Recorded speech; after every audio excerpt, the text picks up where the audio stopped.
Happy Thursday. Bust Yeah, down, yeah. Pantheonas. What's going on? Let the chat fill up there. Another Thursday, another stream. We're gonna kick it off tonight with myself and Blues House. We done kicked Darius and Chill up out of here, man. We rearranging things. You know what I'm saying? We had Rearrange. to Right. refresh the talent on the panel. What's That's going right. on? What's going on? Appreciate it. Felix, what up? Lawrence, what up? Bust down. Yes, sir. Um, lot on the docket. Lot on the docket tonight. Wonder Man, man, Secret War splitting up, Superman stuff, Hmm. recast T'Challa's back on everybody's mind, as always. It Apple should be. made a purchase this week, or was it today or Hmm. yesterday? Yesterday. Another IP. Man, see, so a lot on the docket tonight, folks. How we feeling this Thursday? Blue, how you feeling? I'm good, man. I'm good. 43 of them things, man. 43 sunrise or Hey, sun rotations, man. talk about it. So listen, Yeah, man. we really got a real ninja holiday. We Yeah, really got one. January 29th. that's We right. had we could only do it this way with Gotcha. with with two members of the real nigga holiday club. Real holiday club. It's just us and Oprah. And you told me Andre Reed. I didn't even know about Andre Andre Reed. Reed. It's crazy, man. And shout out to Andre Reed. When I found out about it, I posted it. And he hit me. This was like years back. So every year we would communicate and just tell each other Wow. happy birthday, man, because we got the same last name. My last name Reed, his last name Reed. So, and he was one of my favorite Buffalo Bills growing up. It just, That's crazy. it just all fell in place, man. So shout out to him. I was like, man, let me see if I can get Oprah on the docket. Let me see if I get Oprah to hit Man. me I'll let me. back. You ever know we was birthday twins? So yeah, shout out Right. to the birthday twin stream here on Yeah. Pantheon this Hmm. Thursday. You know, Yeah. hope you had a good time. You know what I'm saying? Hope you spent your day well. Yeah, I tried to get away from the cold, but wasn't no escaping, man. I went down south, down to Daytona. Me and the missus kicked it Okay, down there. yeah, Um, just got back probably about 30 minutes ago, but it wasn't necessarily cold down there, but it wasn't Daytona weather. You know what I'm yeah. saying? No, not typically. I wouldn't think so in January, but I mean, it's nicer than what we experienced it up here for Oh yeah, sure. most def. Like I said, Uh, I don't know how I y'all know do y'all it. be on our backs about eating on the stream. I'm about to get my break. I'm getting my dinner here in a little bit, so y'all gonna Getting have it to bear delivered, with my dinner me. Y'all, delivered. That's right. y'all gonna have to bear with me. I'm here spending time with y'all and not eating my birthday dinner. So Mhm. just we gonna get through it together. Yeah, get it, man. Um, No so flags on the play today. It's your birthday, man. No, there ain't no right, fouls. No you know what I'm nothing. saying? Yeah. Let me breathe. You That's know what I'm right. saying? I want Chill to let me talk about being a Black American. I want him to let me go on a John Stewart tyrant a rant. You know what I'm saying? Mm, I'm getting them all off the night, baby. get We them doing off. it big. Get him. I forgot Chill don't like Jon Stewart. Nah, he's not a fan. Chill be coming with some wild takes, He man. don't like John. Wild. Well, I get it on principle because he's a non-derivative character guy, right? But like he don't leave enough of a door for there to be a success, even for a derivative Oh, character. Like derivative. it's I already mean, been proven, though. Like it's been right. proven that they could be popular. It's just that's not the route that you want to take. It could be popular even still, right? You got John Stewart, you got Miles Morales. Those are you got even got Riri Williams to a certain degree, like that those Yeah, are proven I concepts. guess with me, when I look at Jon Stewart isn't the derivative as a Miles Morales is the derivative, right? Jon Uh, Stewart is he on the police force or the army or what, you know what I'm saying? He's like sure, in a sure, space army. sure. You know what I mean? So yeah, Hal Jordan, the Green Lantern, right? Mhm. But they're all Green Lanterns. You know what I'm saying? I So feel like it's the same because there's so many people who have worn that spider suit. It's kind of a fraternity in itself, nah, right? because Like Peter like Parker, like when we can get all the way down the list to Mary Jane in the suit. It's kind of we it's can't. kind of But the that's same. that's a thing modern wise. I think that's like a like mantle swapping and mantle passing, I think is more so a modern thing nowadays. And for some reason, they want to make that a thing. Like, oh, anybody can be Black Panther, anybody could be Spider-Man. That takes away from what it means to be Spider-Man. That's a fact. To me, John Stewart being Green Lantern don't take nothing away from Kyle, Hal, or Guy, or any of them, because they're already a core. Because you already know you got. Yeah, it's other Green. It was other Green Lanterns before Kyle. There was no other. There was no other Spider-Man before Peter Parker got bit by the damn spot. You know what I'm saying? Like, it's a specific thing that made Peter Parker Spider-Man. With Kyle and not according to Marvel's multiplication, baby. It's plenty of Spider-Man. Well, now it is. Yeah, now it is. Don't blame me. Don't shoot the messenger. I ain't doing it. I'm not shooting you. I'm just saying. I'm talking to Mike. I'm talking to Road Comics. Shout out. Shout out to Connecticut. I remember when it was Spider-Man 2099 was a big thing when it came out in the 90s, right? And even everybody out there, okay, that's 2099. That's in the future. Cool. Peter Parker ain't around no more. Something a little different happens. We get him. But Peter Parker is Spider-Man. And now, hate to say it, Miles ain't Spider-Man. Miles is Miles Morales. You know what I'm saying? Who was just happened to be bitten by the same spider that was bitten. You know what I'm saying? Because Peter Parker was Spider-Man in that continuity. So to the point of taking his name away from him, I feel like we only have that delineation because John Stewart is like you said, in the army. Like, it's not in the nature of the character for John Stewart to not be derivative. Like, in its nature, it's the same exact thing because John Stewart was created third, right? And he was created as the quote unquote POC character in his latency. So we can't disassociate the other factors that link up Miles and John Stewart, other than the fact they part of like a lineage or part of a mantle. Yeah, it's a lot of similarities.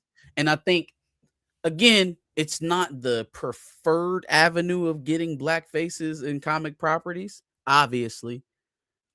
Even still, just like most of the situations Black people have been situated in on this earth, we find a way to make it work, and not just make it work, exemplify it, make it popular, turn it into something that other people aspire to be. You know what I mean? Like John Stewart on the tier of DC characters, I don't think he's at the upper echelon, but he for sure ain't at the bottom.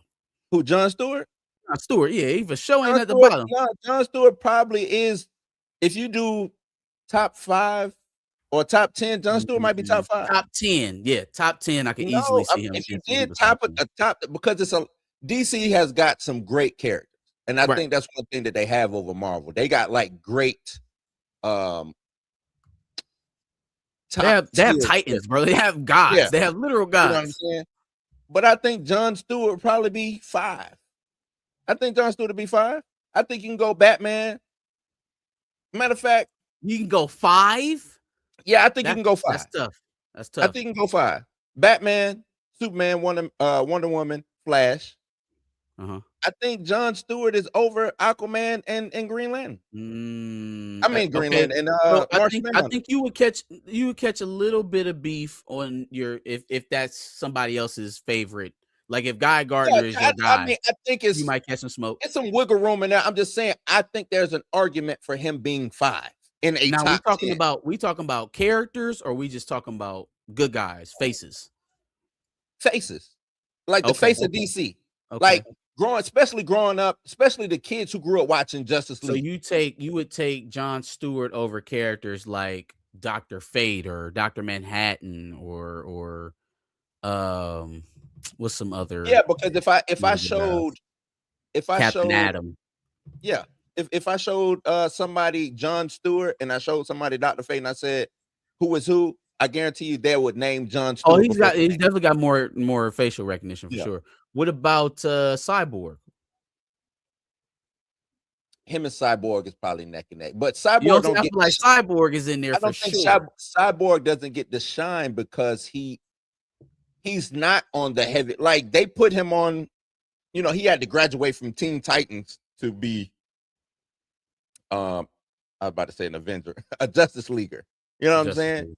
So but I wouldn't be mad if somebody said, nah, I like Cyborg over John Stewart. I wouldn't be mad at that.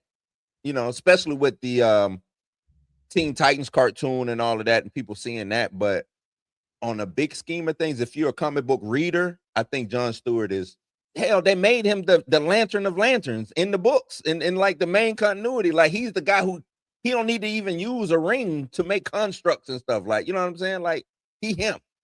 So yeah, but they've done similar things for Miles, right? Like they've given Miles, he can turn invisible. He has electric powers. yeah. Like, they've done similar thing for Miles too. And look, hold on. You ain't gonna push me in square in the chill box. I'm not there. I understand some of the logic of it though, but I do leave the room for Miles and John Stewart to be, who they are in what they've been to the viewing public, to the customers.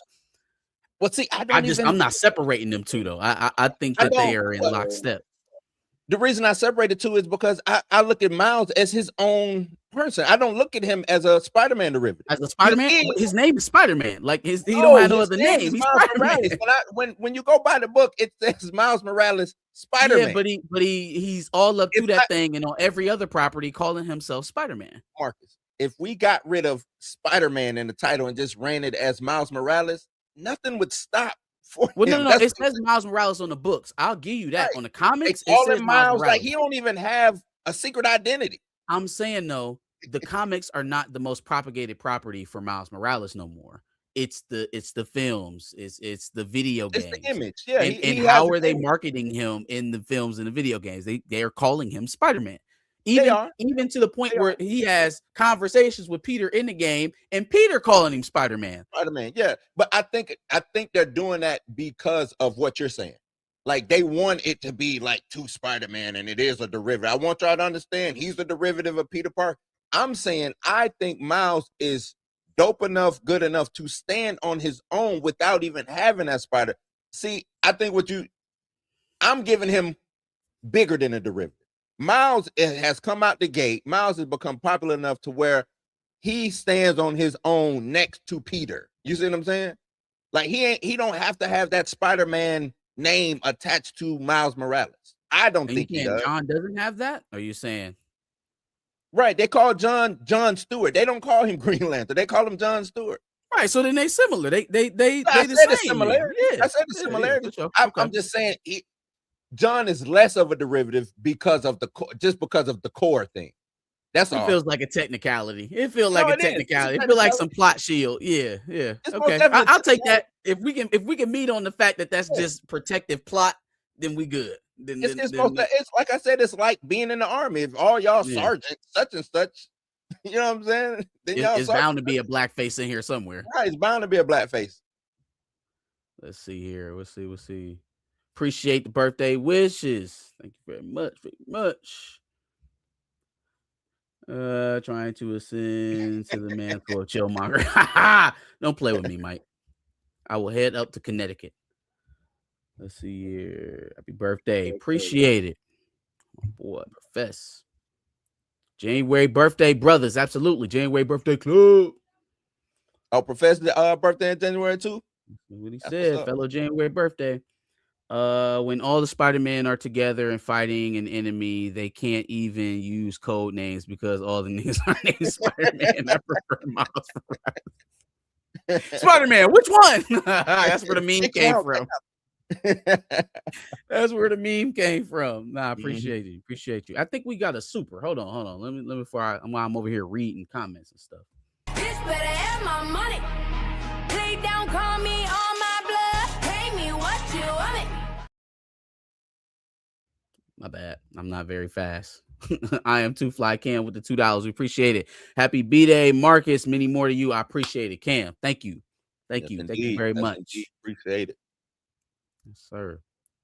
Let's get back over here. JD Informant Wilder. Not the short bus squad. No slander on the birthday, man. Not on the birthday. Yeah. You done came in here with all that energy. Don't get put in jail. Not on the birthday. See here. If I catch you in Rome, Italy, it's on site. Oh, damn. Y'all got beef in the chat? I don't. Is he talking to one of us? I don't know. I don't even be in Italy, so you can't be talking to me. Happy birthday, fam. I appreciate you. Mo Fly, Johnny Dogsworth. I seen your comment about Knights of the Seven Kingdoms. I might be there with you, brother. They have the next 2 episodes to convince me I should keep watching this shit because I'm not That about to is just Seven stick Kingdoms. around. Oh Yeah. man, because I read the book. It's not bad. Some of the dumb stuff that they Is it doing in there, lined up? Like, are they? Is it a 1-to-1 or? for the most part, it's a wonder. It's some, they take some liberties and stuff like the shitting on that first episode was stupid. The full The frontal old man lobe, walking to take the yeah, piss, and we just got to that see. was Hey, dumb for no listen, reason. I get the whole reverse feminism. Like, listen, we show Yeah, women's titties right, and their right. And privates for so many years. But look, bro, I'm not showing up for that. I'm just telling you, I'm not yeah, about to yeah, keep. I'm with you Don't on turn that. this When I shit into saw the that, I was like, boys why because I'm gonna y'all? peace out. Yeah, because I'm I gonna was like, peace out. that's not needed. Why did they didn't have to do that? It don't They have didn't nothing to do with the story. have to do that. It just be happening. But no, it's a good. I'm gonna tell you this. It's a Game of Thrones story because it's you get the families in it. But excuse me, if you don't watch it, then you just don't watch it. I don't necessarily think you would miss anything more so relevant, but it's gonna start heating up. It's gonna start heating up. It better. It's gonna It start better heating up. because even beyond the gross shit that they had going on, like Mm. it's lacking in stakes right now. It feels like a depression story, feels like a grief story Yeah. very early on. I'm sure that's purposeful, and I am trusting of the properties because it's been like this before. However, the storytelling in the last 2 series elevated the stakes so much quicker.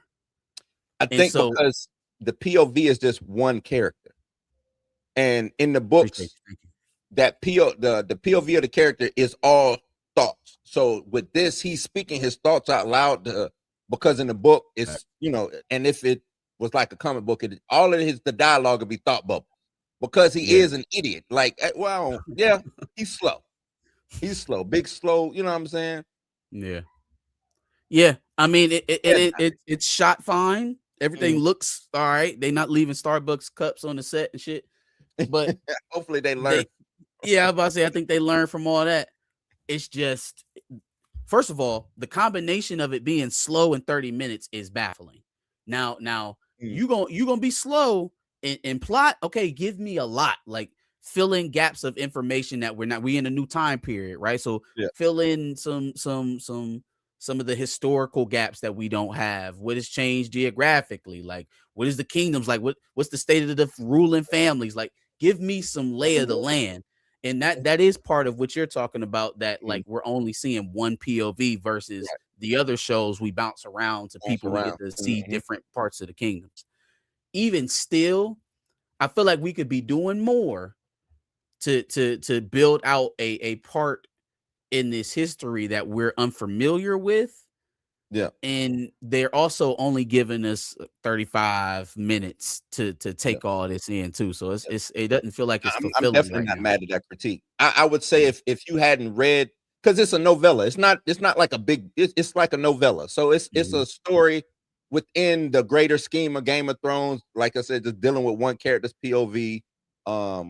And that assessment that you're making is not a bad assessment. You know what I'm saying? Somebody coming in and saying, "Come on, man, what are we doing here? I'm used to where the dragons at, where the sword play, where's the, you know what I'm saying, the dash." And you know what? I know dragons is all but gone now, so I Right. understand that. But still, it just felt like there was more angst on the story at that point. Three should What up, Darius? What up, Darius?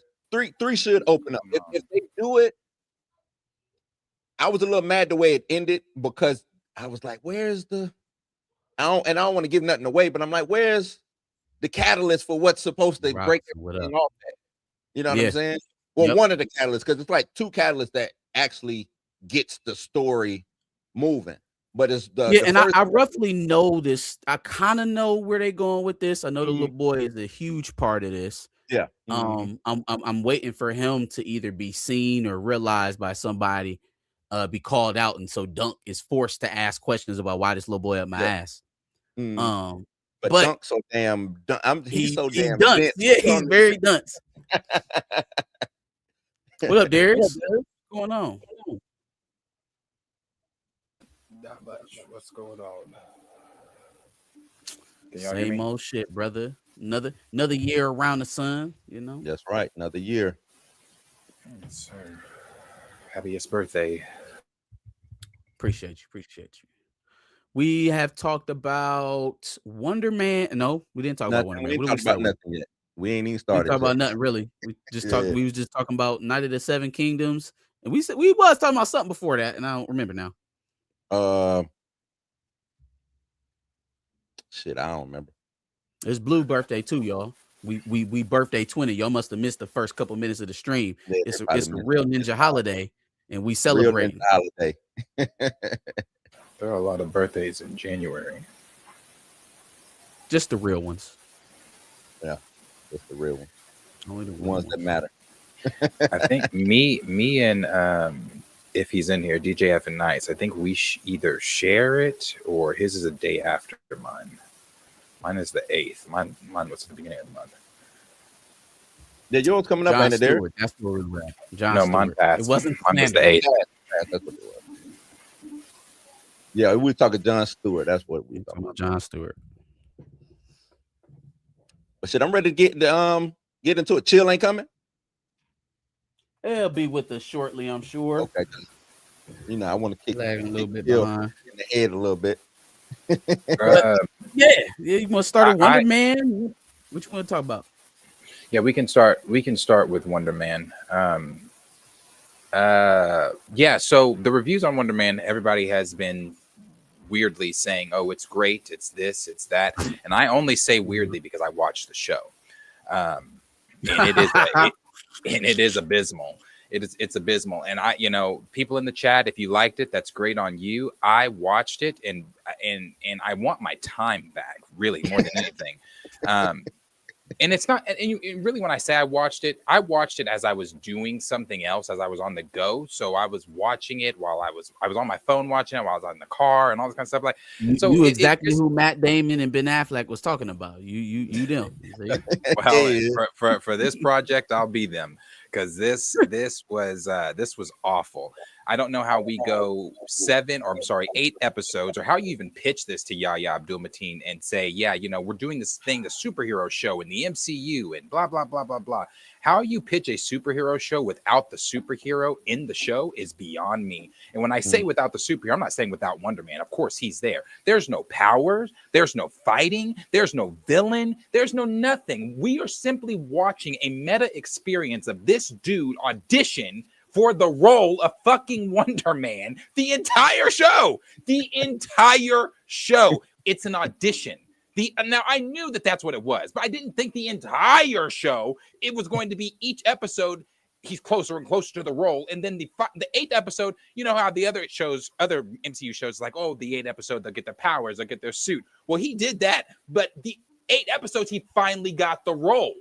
It's like, so we set 7 episodes, because 1 episode ain't got shit to do with him. Right. We set 7 episodes for this. For this.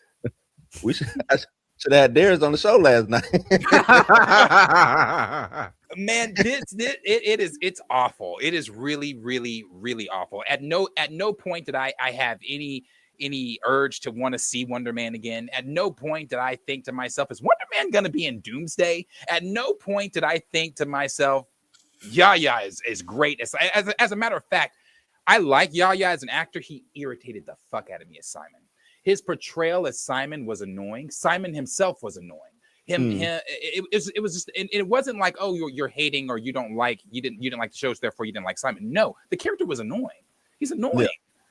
Like he kept, like, I get that that's what they were trying to go for, the asshole annoying, trying to perfect things and pick at the he wasn't an asshole. He was unassuming. He was unconfident. And he was insecure about everything that he did. About his powers, about his acting ability. I didn't like the bumbling. I didn't like that. Like, damn, man, we just can't stand up straight in this studio, can we? We just can't be here Yeah, with our chest out and be I superheroes even.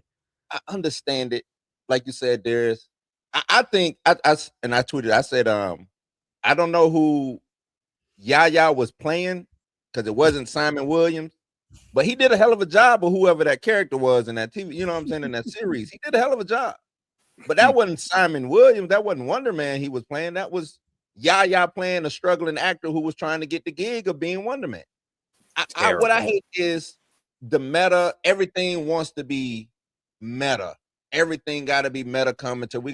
But then when it's time to really get meta, you know what I'm saying, about the real shit that's going on, they pull back from it. Mm-hmm. Racism don't exist.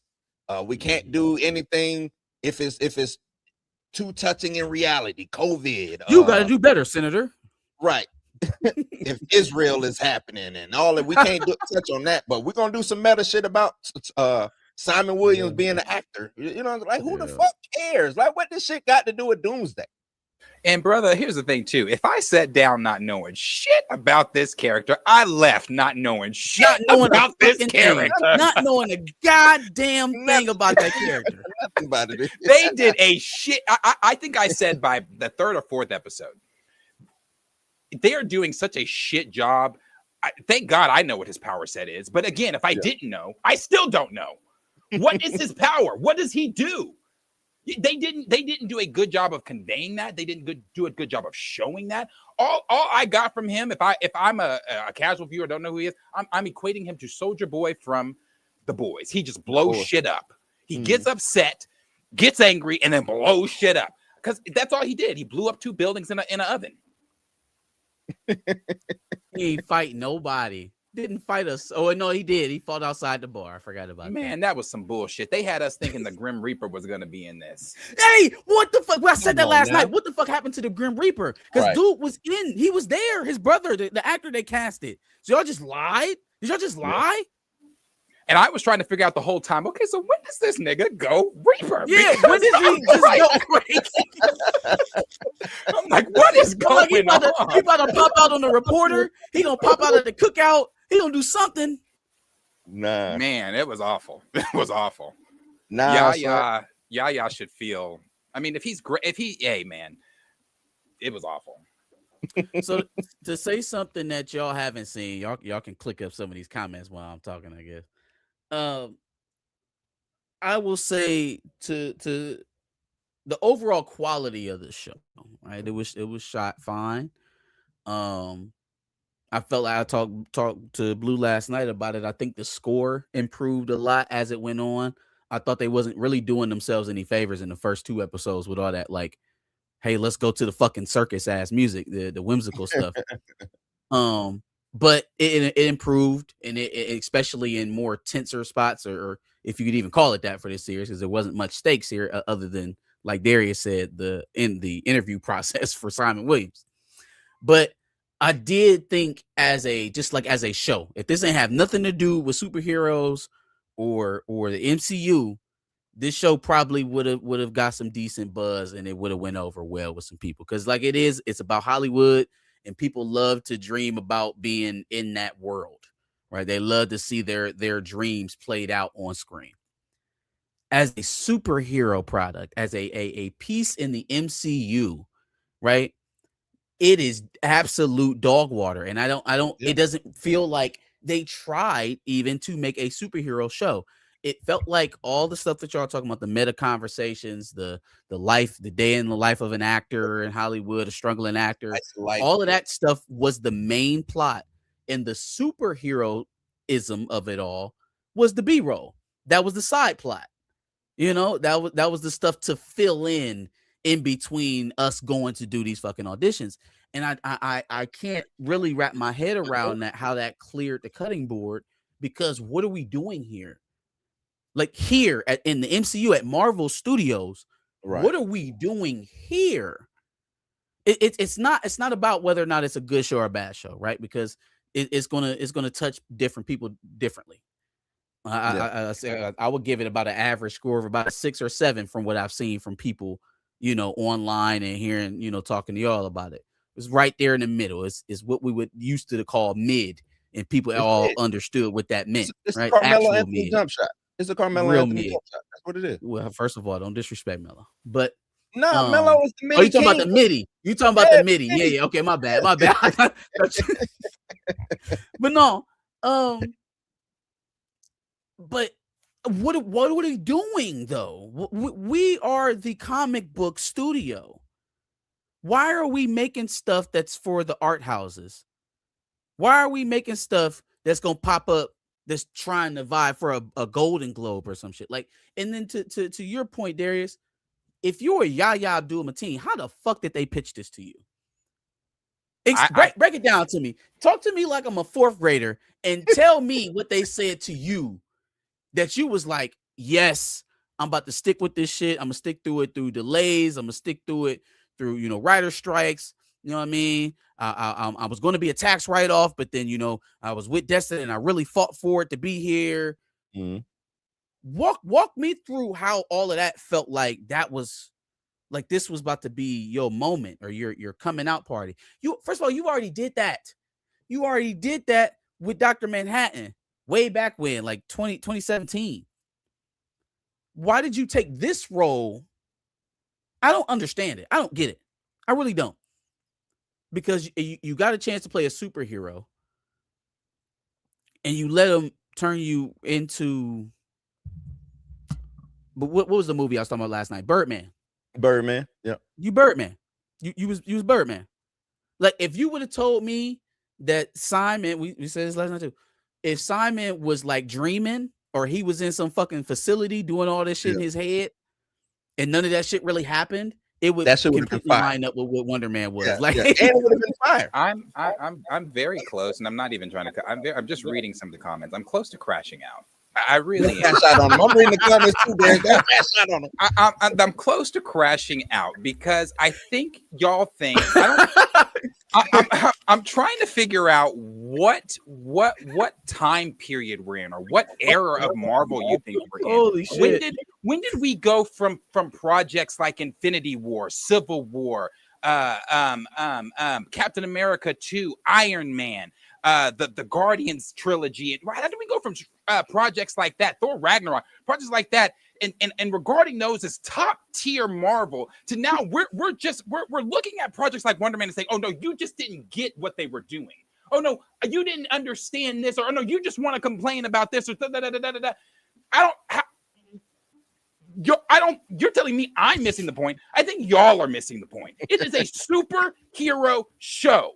What we here for, y'all? Show. I'm not here for all the complaining y'all did with Thunderbolts about, oh, if it's a study of depression. Then what the fuck was Wonder Man? What was Wonder Man? I didn't watch Thunderbolts for the depression study. I'm not watching Wonder Man because I care about him auditioning for fucking movie roles. I reversed the question on y'all. You're telling me I didn't get it. No, you didn't get what universe we're in. We're in a superhero universe where at any moment some crazy shit can happen. But we're following a motherfucker for 7 episodes auditioning for a movie. Mm-hmm. So no. And then Kevin Davis, brother, I don't leave Kevin Davis out. You already know what Kevin Davis deal is. Nah, just Kevin Davis, man. I just don't understand why he's here. I don't understand why he comes in here every week. Every week you tell us we're complaining, we don't get it. We just say, what the fuck are you here for, my guy? You know what he here for. He here for this. Yeah. And I swear to God, it's a Darius Crash Out channel somewhere, and it's a Kevin Davis compilation. He running it up. He running them YouTube monetize. There's Crash Out monetize. No, I'm with you, bro. I don't really understand who this was supposed to serve, other than the people in the studio. Like, oh my God. Yeah, I don't think. Hold on. I don't like Darius said. I don't think y'all get it. We understand Simon is an actor. I get it. Marvel is a superhero comic book movie company. That's what it is. Why we gotta keep saying that though? That's what it is. So you tell me, if Doomsday comes out in December and we do some bullshit like we did for 7 episodes for 3 hours, are y'all gonna come out saying, "Oh, you just didn't get it"? If Dr. Doom sits down with the X-Men and says, "Hey, let's work through our problems. Let's talk this shit out. Are y'all gonna say, "Oh, that was that cinema"? Bravo. That's Cinema. cinema there. Get A out of big here. fucking if Sam is there leading a fucking round table of therapy sessions, all the fucking doomsday, y'all gonna be cool with that shit? Man, get the fuck out of here. I want to see motherfuckers hitting each other. I want to see laser beams. I want to see claws. I want to see motherfuckers getting knocked 30 feet into concrete. I don't want to see people sitting down working out their feelings. I can go to watch Netflix shows for that. Was mad at Eric Banner's Hulk that came out because it wasn't Hulk enough, and they was mad about that shit. Oh, they're doing too much about his dad and all of this shit. We want to see him rip trees and blow shit up, but y'all cool with this shit. Like, I don't understand the fandom anymore. I just don't understand the fandom. Hey, I don't want to hear shit else about a movie that because see, a lot of people shit on Thunderbolts. I don't think Thunderbolts is fantastic, but it's one of the better things, in my opinion, that they had put out in a long time. Right. So I don't want to hear shit else. If Fantastic Four don't do shit for 10 minutes, or but for 10 minutes and fighting Galactus, I don't want to hear shit. It was too boring. I don't want to hear that. I don't want to hear it. The next movie that comes, if it's boring, I don't want to hear it. Accept it, because you accepted Wonder Man and you love it, so love the rest of the shit too. Yeah, love that shit. We gonna take a couple woosahs. We're gonna hit these super chats up real fast. You know what I'm saying? Pull your earlobe. We'll be right back.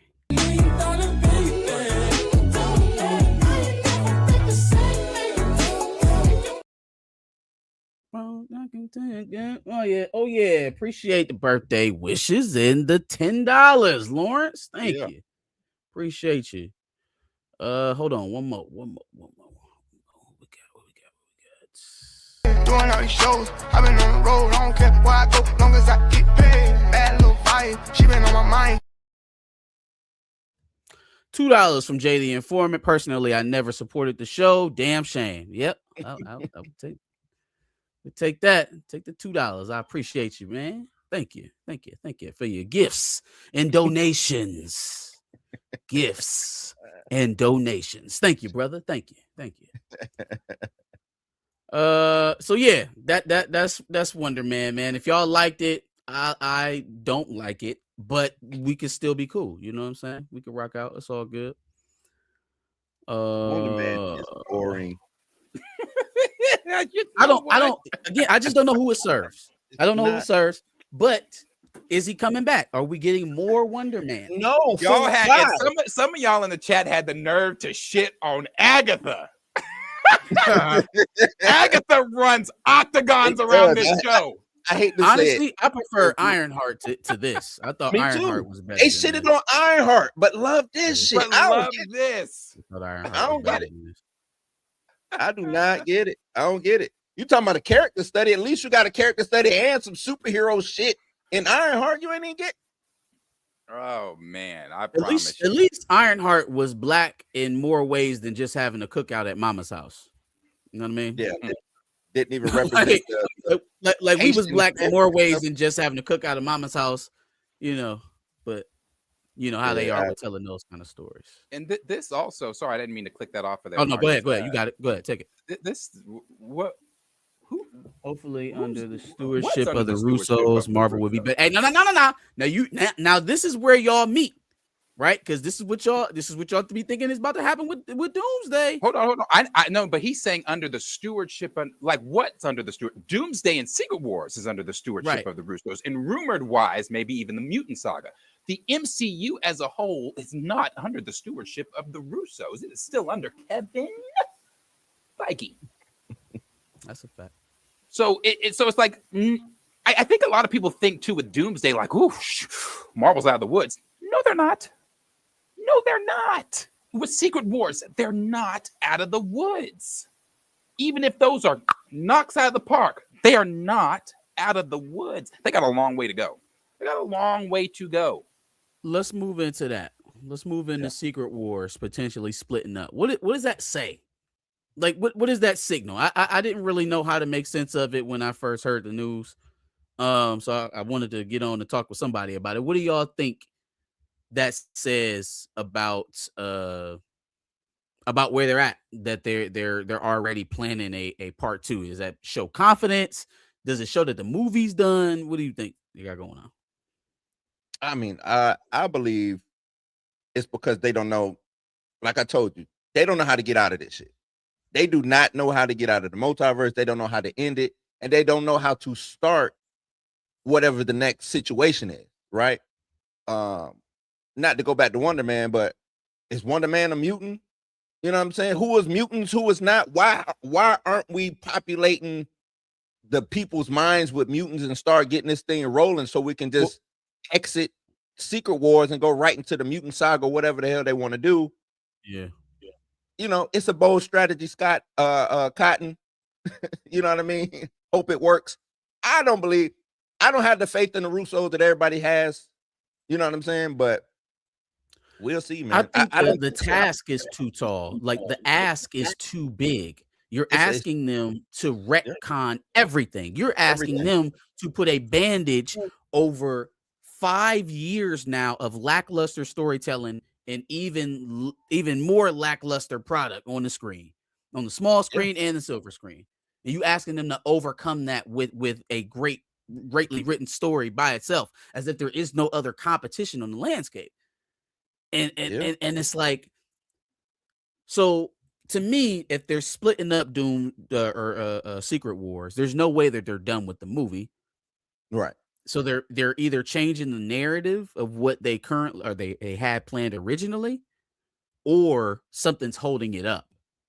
And so they have to condense maybe the first couple of acts of the movie into one movie to give them time to work out whatever is holding them up for the actual third act that they want to get to. They need either one of those things can be true. But I think if it's the latter, that something is holding them up, that's a little bit more confident position to be in terms of a fan, because this means like they have something big planned and they want to make sure that they get it in there, so they're taking their time. If it's just a shit of, oh, well, we changing the narrative again, that goes against everything you just did with these trailers. That goes against everything you just did with them chair presentations. Really, it goes against most of the marketing you've done. The marketing that you've done so far shows confidence, shows that you believe in whatever story you get ready to tell. But pivoting, I think that's at least the posture. I mean, that's the posture. The reason I asked that is because Russo's come on and said, "Oh, this isn't a trailer; it's clues." You know what I'm saying? Clues. And you want to be all cryptic and shit. Now you got the doomsday clock counting down. Like, dog, we just want to know what the fuck going on. Like, what is going on, so we can get some excitement to come into this film. You know what I'm saying? I think with Secret Wars, I don't think it's more so that they have. I don't think it's another film. I don't think it's like a thing where they're saying, okay, now let's write this other film. No. I think what it is, my opinion. I think it's they are going to split, because I've long since said, even when it was announced, there's no possible way you can do Secret Wars in one film. That would be a very long film. Now, yeah, you can MCU makeshift it to, like you did Civil War, and condense it down and do whatever, to make it fit the 2-3 hours or whatever. But that's such a large. You're talking Marvel's biggest comic event. That's such a during that time. During during Hickman's run of Secret Wars, even when you were reading comics outside of Secret Wars, it was happening within a battle world. Like, so it was so large. Like that was a huge story to tell. I don't think you can do that in a movie. I think they're going to take whatever they filmed and probably split it in two, because at one point rumors were saying that Secret Wars was 4 hours, what they filmed or what they have gotten or what they thought about. Should be, but that makes me feel normal. But that's normal. That makes me feel worse. If you're just splitting it because you're scared of making a 4-hour movie, that don't really feel like something that you need to do. Like, that feels like Zack Snyder. But I also think they're doing it to well, first they're trying to gauge what does Doomsday do. If Doomsday does good, then let's split Secret Wars up and because I think what they're trying to do is yourself right now. Okay, we're like, that's some Supergirl shit. That's some That's a Mandu Grogu Lucasfilm shit. That is not. That doesn't feel right to me. Let's see what Doomsday's gonna do so that we can prepare ourselves from Secret Wars. Hold on now. Like if we can't hit on this, Marcus, what I are we? told you that feels brand, shaky to me. They hurting over there. I've been trying to tell people, even if what Darius is saying is true about, hey, let's see what Secret Wars is doing, and we can make adjustments. You know what I'm saying? Or we're going to make adjustments and split it up into two. That's what if Doomsday bombs? What if it doesn't do? And I don't think it's gonna bomb. But when I say bomb, like it does 6. You know what I'm saying? What if it does 6? What if it limps across 7? You're in trouble. You in trouble. Now you're coming in with another 2 films that's probably gonna do the same thing. That's just showing diminishing returns, which is what they've been getting for the past 3-4 years now. Diminishing returns. So I just think, even for them to announce it, whether it was officially announced or whether it was leaked that it's going to be 2, you don't let stuff like that get out into the world yet until you got a solid foundation and say, all right, we need to go ahead and split Secret Wars up into 2 films. Well, they leak like a sieve over there. They got. See, and I'm the opposite. I don't think, as I've said from the start, I do not think Doomsday or Secret Wars are going to bomb. I think that I think they both. I've said they're going to cross a bill. Oh, we can talk about that too, Darius. I'm gonna go ahead though. Yeah. I think they're both definitely going to get that bill. Because as I've said many times, and like kind of what Chris Hemsworth just said in his most recent interview, Doomsday is catering not only to the new MCU fans or people that joined during the Infinity Saga or whatever, people that comic book fans, whatever. It's also catering to old MCU or Marvel movie fans by pulling in, the X-Men and all these other people, blah, blah, blah. I think with Secret Wars being split in 2, if they do decide to split it in 2, I think they're splitting it based upon the reactions to Doomsday. And they're doing that not because of a lack of confidence in what they have, but more so to string the audience, us along, to keep us wanting more. Because if we watch Secret Wars and it ends on like a note that Infinity War ended on, and we're like, oh shit, without, blah, blah, blah, you're going to have the regular, at least movie going audience being like, oh, I cannot wait until, and I don't think you do it a year apart. I think you do it maybe, I don't know, like a 6-monther or something like that. Where you drop it. Let's say if you dropped Secret Wars Part 1 in the winter, you drop, I don't know, maybe in the spring, summer, the next of the, or fall. Would that be fall? Yeah. Fall of but I don't say don't use that. I would use summertime to drop your next one, and then keep people talking, keep people wanting, if it even does that. I'm saying that if it's one of those things where people are that engaged, where it is that Infinity War time again, and people are theory crafting on YouTube and da da da da, we gotta wait to see that. So 2 things. First thing, I guess we can take this in parts. What do you think about the potential of Dune this December having a 3-week run on IMAX, an exclusive run on IMAX, at the same time that Doomsday is premiering? So now we've conceded the premium screenings to Doom 3 for 3 weeks in December. I thought that was a bit why? Because in my opinion, and I don't know, this is just me, if I'm Marvel, we have and I'm arguing this, we have the bigger film. Fuck you. I'm not putting my Doomsday film behind Dune on the IMAX theater. We have the bigger film. You know what it is, though? It's Legendary's relationship with IMAX. Legendary, when they was going through the pandemic, Legendary was the only one out there outwardly fighting for the theaters. Like, no, we still need to get these films in here. And so they paid a loyalty fee, basically, is what it seems like. And remember this, Doomsday was supposed to come out when? I'm pretty sure now. IMAX films. Yeah, they moved it back about 6 months, and they landed on Dune's spot, thinking Dune's about to move. Warner Brothers already had them spots ready to go. Those are ours, man. Everything else is everything the land touches. Like my man Mufasa said, everything the land touches is ours. You know what I'm saying? So I hadn't seen this confirmed anywhere. It was I think it was a scoop.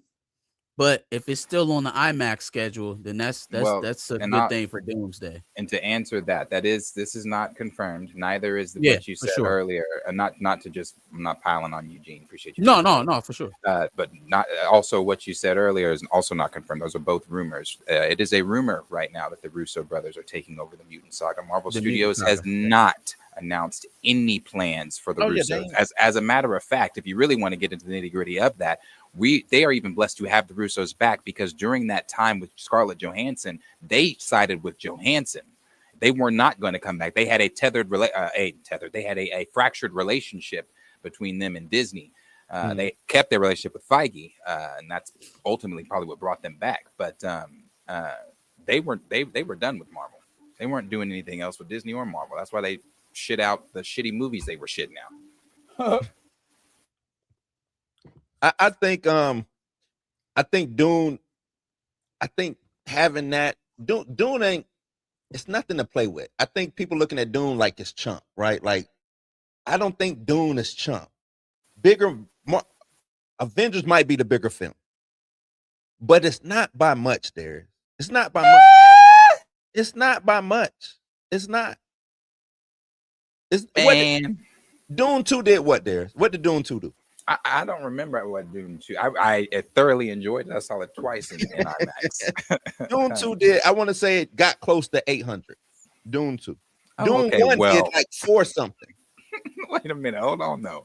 Okay, but what did Infinity War do? What did Endgame do? But now, that was when. I get it. I get it. Different era. This is not that era. This is not the. But I'm going to continue to argue this. And this is where I wish Chill was here. Rarely wish Chill was here to argue with me or to be on my side. It's the title of the Avengers. You've got the X-Men. I'm telling you, it's. And I know you're saying, well, who are the Avengers? Who are this? They already showed you. Hey, brother, this ain't that. There's this ain't I'm about to say that. I think that Avengers title pool, I think that's dead. Now, you may still have something with the Russos. I'll concede to that. There is a noticeable bump with Russo content or just attention around the Russos. However, we have also seen a leveling off of their social impact as well, to be able to track how hyped the stuff actually is. Because if we're just depending on views on social media, dog, He-Man already hit 20 million, and it's been out a third of the time that them Doomsday trailers is out. So like, if we just being fair, right? Yeah. Right. No, but see, I agree with that. I agree with what you're saying. I put Doomsday. Sorry, I put He-Man in the same category as Minecraft. It's one of those films that it's like, oh yeah, I gotta go see that. I didn't Especially mean if I it to grew be up comparative. I meant in terms of what people are paying attention to, right? That's what I mean, though. I'm not even meaning it to be comparative. Okay.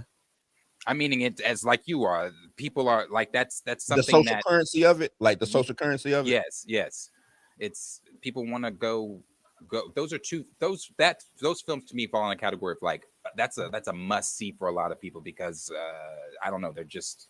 But it should be pacing. It should be pacing in front of an Avengers film. I still don't think it's going. Now the trailer wise is one thing. When we sit down in theaters, I think that's going to be 2 completely different numbers. Well, what I'm saying is we don't. I think we're all just speculating about box office right now. Anyways, we're almost a year out, right? So what I'm saying is, what evidence are we using right now to say that this thing is headed towards $1 billion? What measurable, what views can we ascertain? What hype? What measurable hype can we look at to be like, all right, it's going, it's on its way? I don't know if I'm only going off of numbers that they have put out recently from those trailers. They've got over 1 billion views on those trailers. But they don't though.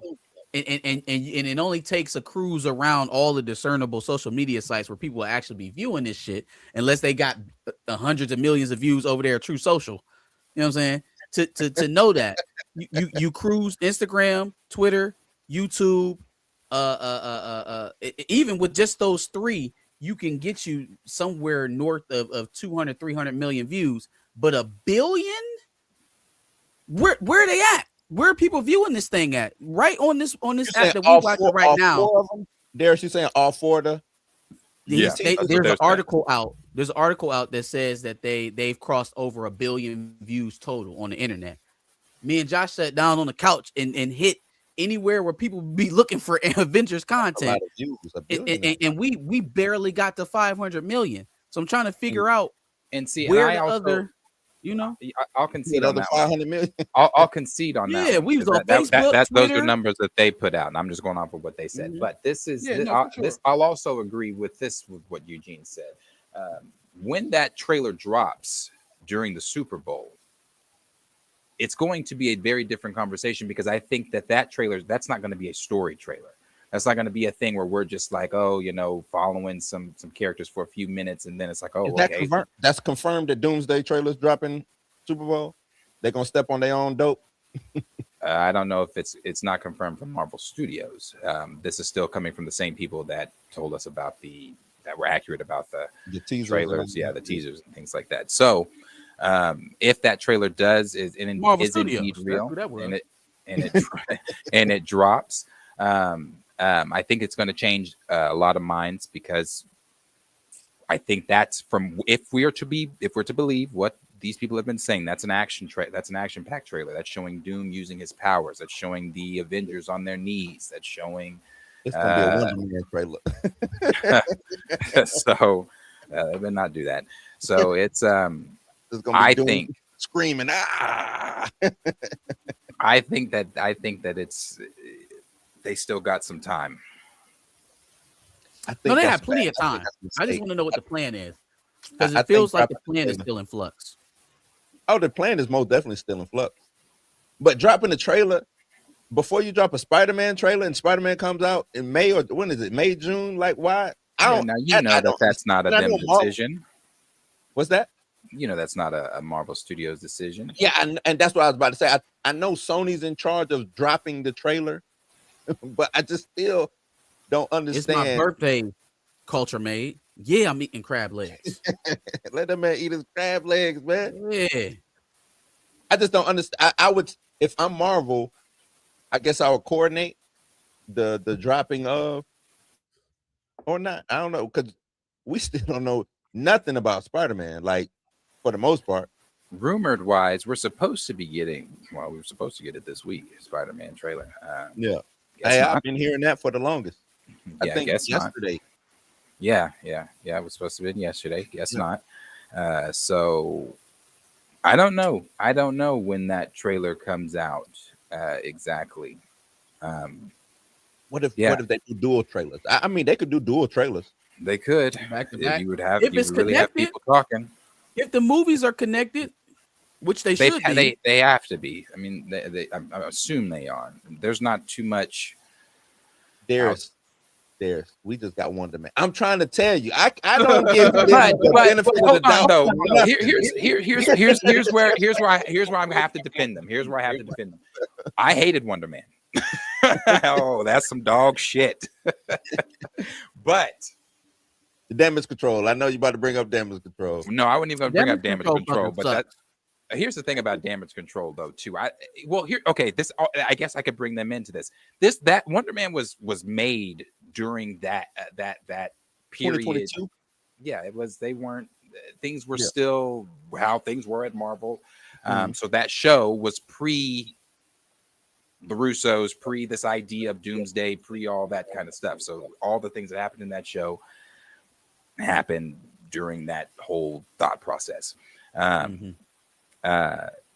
with that, and you can tell that too, because Cleary, who was in Damage Control, who we've seen in Spider-Man, who we've seen now in this and whatever the fuck else he's in, is no longer the head of Damage Control or one of the lead head agents of Damage Control. It's the black dude now from whatever his name is. Tillman. He is now the head of Damage Control. And he will be the head of it in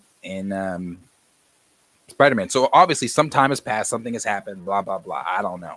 But that show was pre-new shit. So I can't put that on them. They still made it. It was still some shit. Yeah, they still released it. They still released it. But at the end of the day, I don't, that shit has not shit to do with what we're about to be seeing in theaters. And I hate to go back to Wonder Man, but this is why I don't give them the benefit of the doubt.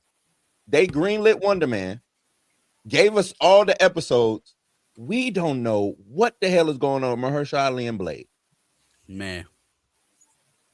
They greenlit Wonder Man, greenlit it, gave it to her, put it out. To daddy. And we could not get Blade.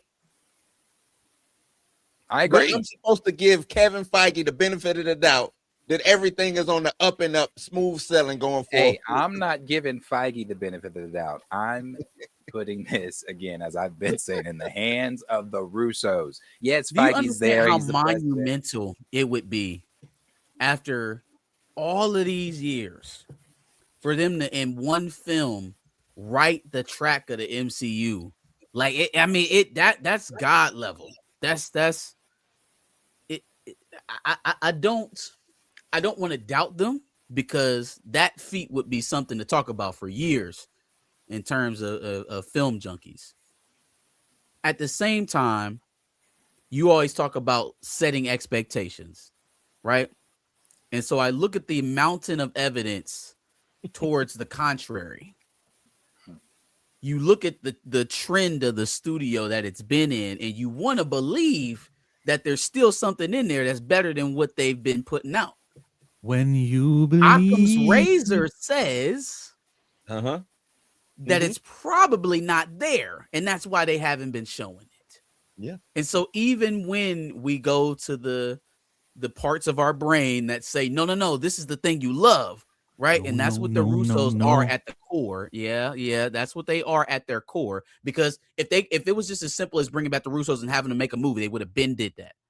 They would have been done that during these 5.5 years of club that they've been in. Not when you have a fractured relationship. Sure, but fractured relationships are often filled with money, and Disney has a lot of it. And if they actually felt like they needed them to make this shit work, which I guess that's where they're at now. They didn't at the time. At the time, Marvel thought their shit didn't stink. They thought we can give the audience throw up characters, and they're gonna eat that shit up. And so the release of Wonder Man makes you feel like they don't feel like that anymore. Like they don't think that their shit stinks. No, I think from that Wonder era. Man, yes, I think Wonder Man. I mean, it was paid for. We did it. We made it. Destin Daniel Cretton. We loved him. This show was up for a tax write-off, y'all. At a certain point, they've talked about that right recently. That this show was literally on the chopping block, and Destin Cretton went to the higher ups. I'm assuming Kevin Feige at some point and saved it. How? And why? Because the only reason I can think that they allowed Destin Daniel to, not just Trevor Slattery, but they allowed Destin to do it, is because the same reason if it was a Matt Shackman, he's in house now. Destin has proven to them, you'd made Shang-Chi. He had King Dynasty. Wait, hold on. Destin is. Why are we giving him proven? He got one movie. Yeah, he had Kang Dynasty. They gave him their next big Avengers film after doing Shang-Chi. I know what they did. I'm saying, do you validate it? Yeah, I'm not saying he's proven like that. I'm not. Yeah, I'm asking you. No. I'm not saying that. To them, he is proven. Now, since we didn't give you couldn't get Avengers because we changed that because hey, the Russos pitched us a whatever the fuck idea. We're going to give you Spider-Man, the next biggest thing we've got. And then on top of that, we're going to let you go do this Wonder Man deal, blah, blah, blah, blah, blah. I think it's because he's in-house. He plays ball. And it's like, all right, yeah, Destin, we'll throw you a bone. Go ahead. Make the little Wonder Man shit. I could vibe with that. That's all valid. Like, I understand how those pieces fit. That makes sense. Right. How are the same people that are making those type of decisions for those reasons going to 180 and start making totally different film decisions for totally different film reasons? None of that has to do with serving the audience. None of that has to do with bringing actual MCU content that we care about, that we want to break down, that we theorize about. None of those things are included in the decisions that you're talking about that are being made. So how do they go from doing that to serving us in a way that earns them $1 billion from us? Is what that's the gap that I'm having the trouble filling in there. Okay, now whether anybody wants to believe it or not, and I know Blue, you don't, and I believe Marcus, you don't either. Per reports, if we are to believe the Chapek era, if we are to believe that 5 years, per reports, and this wasn't just Marvel Studios, this was happening at Lucasfilm, this was happening at Pixar. Chapek told creatives, "Fuck off," or told the basically the presidents, Kevin Feige and those guys, "Fuck off." Right. You let Chloe Zhao make that shitty Eternals film. Yep. You let Jessica Gao make that shitty She-Hulk show, and you back the fuck off. If per reports, Jessica Gao asked Kevin Feige to show up in She-Hulk, he said no. That's why we got the robot with the hat and all the bullshit.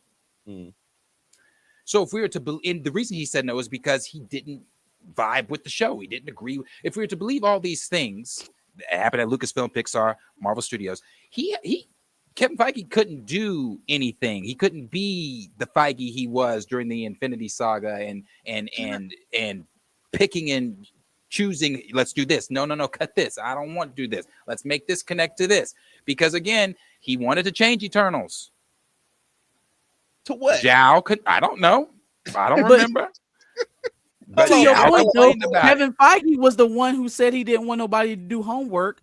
We don't want the general MCU audience to have to do homework to watch these shows. That was his words. Ain't nobody And forced that that on was him. Were those his words or were those Nate Moore's words? Nate So Moore now wasn't Feige taking cues from Nate Moore? Right. Let me find out. No. Feige's not taking cues from Nate Moore, but we can't stop this nigga from saying whatever he says in these interviews. Now, granted, he's getting that from somewhere, but we don't know if it's coming from Feige. But hold on, give me 1 second. 'Cause I need to process this. I got the guy who went and took over Marvel, Kevin Feige, but he couldn't stand up to Bob Chapek. What am I Kevin going Feige to tell? took over Marvel, took it over. Yeah, he got did. fucking But Mike at the end of the Gordon day, you my boss. I'm the head over Marvel, but you I'm my also boss. the guy making the money. Yeah. Yeah, but what is so okay? So then, what do you say? What do you say to the Pixar guys then? That's bringing in $1 billion film every year. What do you say to them? Because those creators were told the same thing. On the downswing.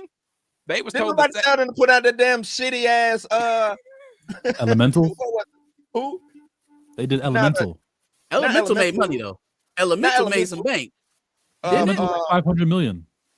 The Toy Story movie. Elemental had a second wind on Disney Plus. People The started Toy Story watching movie. it. Everything has a second win on Disney Plus. It's a kid streaming service. I mean, as far as The Toy Story socially. movie. What was it? With Woody, not Woody. Toy Story that? movie. Yeah, the one Infinity and Beyond. What's that fucking? Oh, but Lightyear. Lightyear. Yeah, ain't nobody tell them to put that out. Ain't I don't nobody even think did. Chapek said, "Hey man, put that out." Nah, they could have kept that. Like they was on a downswing. Lucasfilm was not on a downswing. Now they was putting out shit that was selling. I ain't talking about story wise, chill. I'm talking about shit that was making money. Like what? All three of them Star Wars made money, did it not? Wait. Lesser and lesser Was that each year. Wait, hold But on. yeah. Was this I mean, during they made Paychex money, era? but it It was made diminishing returns for sure. That wasn't during Mando Paychex came out. era. Mando came out. That was Chapek. Mando came out. was that was it, Last though. Jedi though. Right, Or- but that's or not all they Last had. Jedi. No. That's right. Chill. Rise of Chill is correct. Skywalker. Chapek Rise is of Skywalker also. was Chapek era. Was it? Chapek. That was No, it that was wasn't. squarely in the middle. I of didn't Infinity, think so right? because That was, Rise of Skywalker was 2019.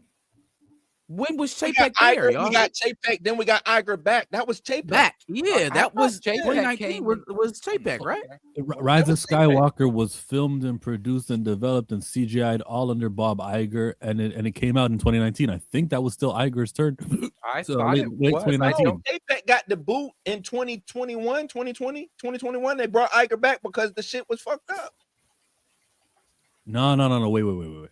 The reason why all that happened was performative BS. They were never going to give him the job, and Well, they sure, wanted. we know that now, but I'm saying Bob, we thought no, at the I time he had the job. Like that was the JPEG took guy. over February 25th, 2020 or 2020. 2020. Okay. And So he, after Rise of Skywalker. yeah, 2022. and He his was fired. time, his time ended in 2022. But After they announced Deadpool Wolverine. Blue is right in that those sequel movies made money. It's just that they were diminishing return They were every diminishing single return. time. Right, but they was kicking ass for the most Yeah, part. but not during that's still not during JPEG's reign. During that 2 years, he did a lot of damage. I'm not saying Chapek didn't do damage. That's not what I'm saying. I'm saying So, Lucasfilm Can we came out with the Mandalorian under Chapek, right? No, Hold on, man. Mandalorian 2018. was released in 2019. So in 2018. Can we November walk through this? Can we walk through this logic for a 2019 second? with Disney Plus? Walk me through this logic where Chapek, in the 2 years that he was in his position, did a lot of damage to Marvel, right? In the 2 years, even though he took over and continued the business as it was being run and then tried to run it into what he would like it to be in those 2 years. So now you're telling me that all of the stuff that we're still seeing in 2026 is from stuff that he wanted to do in 2022. Was he not dealing with things that were already in the pipe that he would have had to push through to get to his stuff in 2022? I mean, we're still blaming him for shit 4 years later, and we didn't even give him the 2 years to work through his sludge to get to the spot where he wanted to be. It's like I'm not doing that. Listen, I don't know on all of that part, JPEG, all that stuff. I just know that I am not looking at the Russos coming in doing Doomsday Secret Wars the way that I looked at these past 5 years at all. Yes, it's under the same Marvel. Yes, it's under Kevin Feige, but the Russos were not involved. And when I look at resume, when I look at receipts, and I look at their Marvel receipts and resume, not their gray man, not their cherry. That's got to be counted. It cannot be Gray counted. Man.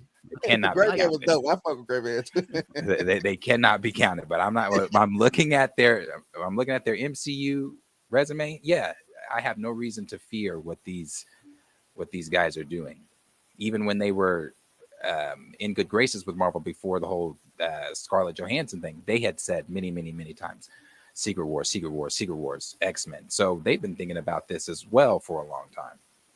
I don't think they're going to fumble it.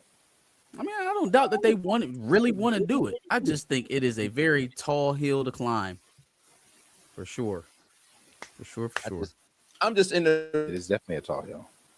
in the box of not giving them the benefit of the doubt anymore. That's just where I'm at. Not saying that it can't be done. I'm just not giving them the benefit of the doubt like a lot of people are. That's just why I'm at. Russo's, Marvel, Feige, any of them. So we had a lingering super chat out here. I'm gonna go ahead and fire it out up. You know what I'm saying? Make this money, take this money. Ain't no way you can take this money. Ain't funny, shake it, honey.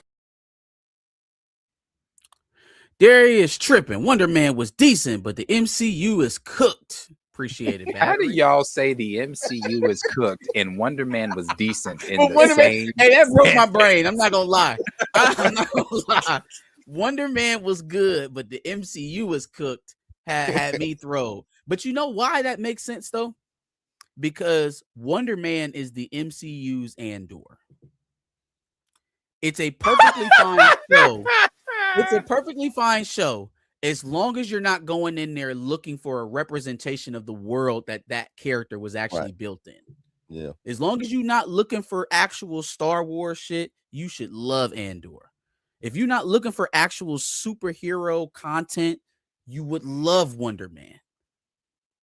But I'm sorry, and I guess maybe this is the thing that perplexes me with Andor.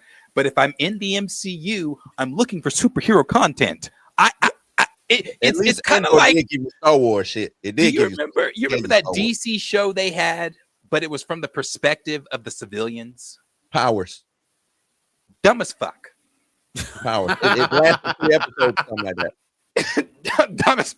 And what? So I get vibes like that when We you got guys that say coming. shit like, Jimmy "Oh, Olsen, it was." that's coming. Well, yeah, but I'm saying in the MCU, I get vibes like that when That they ain't say when coming, you guys Derek. are saying shit like, "Oh, it was like what do you I mean?" mean, So Marcus it's like at You don't this think so? rate, we need an MCU show from the civilians' perspective. Y'all might love it because I don't know. I just don't get it. I don't get it. I don't get it. Doomsday is Man. gonna be about the citizens of Latveria Man, stop. under the rule of Doom. So I guess answer this question for me, chat. Y'all, did you love the Doorman episode that literally could have been explained within an episode with Wonder Bruh, Man actually in it? 10, 15 minutes. Like you only gave the man 30, 35 minutes per episode. Why are we wasting a whole episode on Doorman? Doorman could have been 15 minutes. Man, Praise that when Trevor said who's Wonder Man or who's Doorman, Wonder Man Who's literally Doorman? could have just told him, "Oh, he's this dude. He had superpowers. He used to be a doorman down at this club downtown. Da da da da da. So blah blah blah blah blah. Easy, boom, move on." What I was like, You gonna hate this no. one. You gonna hate this one, Darius. Oh wow! Yeah. So the audience is completely lost. The audience is completely lost. Doorman over Wiccan. Doorman over Wiccan. Oh, that's Andre crazy. Ware, I concur. Even Wakanda Forever was more superhero-y than Wonder Man. Yes. For sure. Yes. What? There were Forever's- superpower beings in a superpowered movie using their superpowers. Yes. Wakanda Forever's failure was it was a bad Black Panther movie, but it was a decent MCU film. You know what I'm saying? Like, that's it. I even Can't have a get problem myself with to that compliment it description. like that. Yeah, Brother, I even Wonder- have a problem with that description because it didn't stick to the principles that the first movie set for it. Even through the whole situation with Chadwick Boseman, you That's what I were said, very it's a bad Black concisely Panther movie. set some principles. It's a But bad Black even if Panther it's a different character, even if it's not Black Panther, you still if the main conflict or the main resolution of the prior movie is immediately erased by the narrative of this movie, I feel like you didn't succeed as a sequel. Oh, but now you just talking about bad right. Yeah, the holes in Well- that movie is horrible. The holes in that Yeah. movie was horrible. But it's a lot of MCU movies with holes. You know, with, like with holes in it. It just is though. Yeah. And I Hey, get not listen, wanting to give it the man. compliment. Hey, look, I understand not wanting to give the compliment. I'm not on the side of giving that movie a compliment. And if that came off as a compliment, my bad, Chill. Chill, he looked up real quick when I said that. My I said, bad. absolutely not. I'm sorry, but I won't stand for it. We saw Wonder Man as Nary's corrected me. We saw Wonder Man break a kitchen island with his Yep. superpowers in slow motion. Mhm. We saw him do some explosion Soldier Boy shit in an alley. And we saw him, yes, throw some guys into pick some wall. guys up. But I felt like, okay, so he picked those he picked those dudes up like these wrestlers be picking up people. Like he didn't pick him up like no Oh, super. He yeah, didn't like shit. nobody went through no wall or nothing like that. I'm like, what are we? So anyway, we Hey, saw no, him do Darius. that. Speaking of wrestling, Darius, you're gonna check out the Royal Rumble, right? I'm gonna clip up all the So scenes. we with saw Triple him do Williams. that. Then we saw him do that in the alley, and we saw him do that on the table. And then I'm thinking to myself, okay, so by episode 8, Reaper or maybe damage control with guns or something has to happen where he displays his power set. Something Darius, has to They happen. didn't know who this nigga was, Darius. The whole show was about damage control, not even knowing if this dude was a superhero, fucking enhanced. Like, how did They he even had get no on the radar? proof.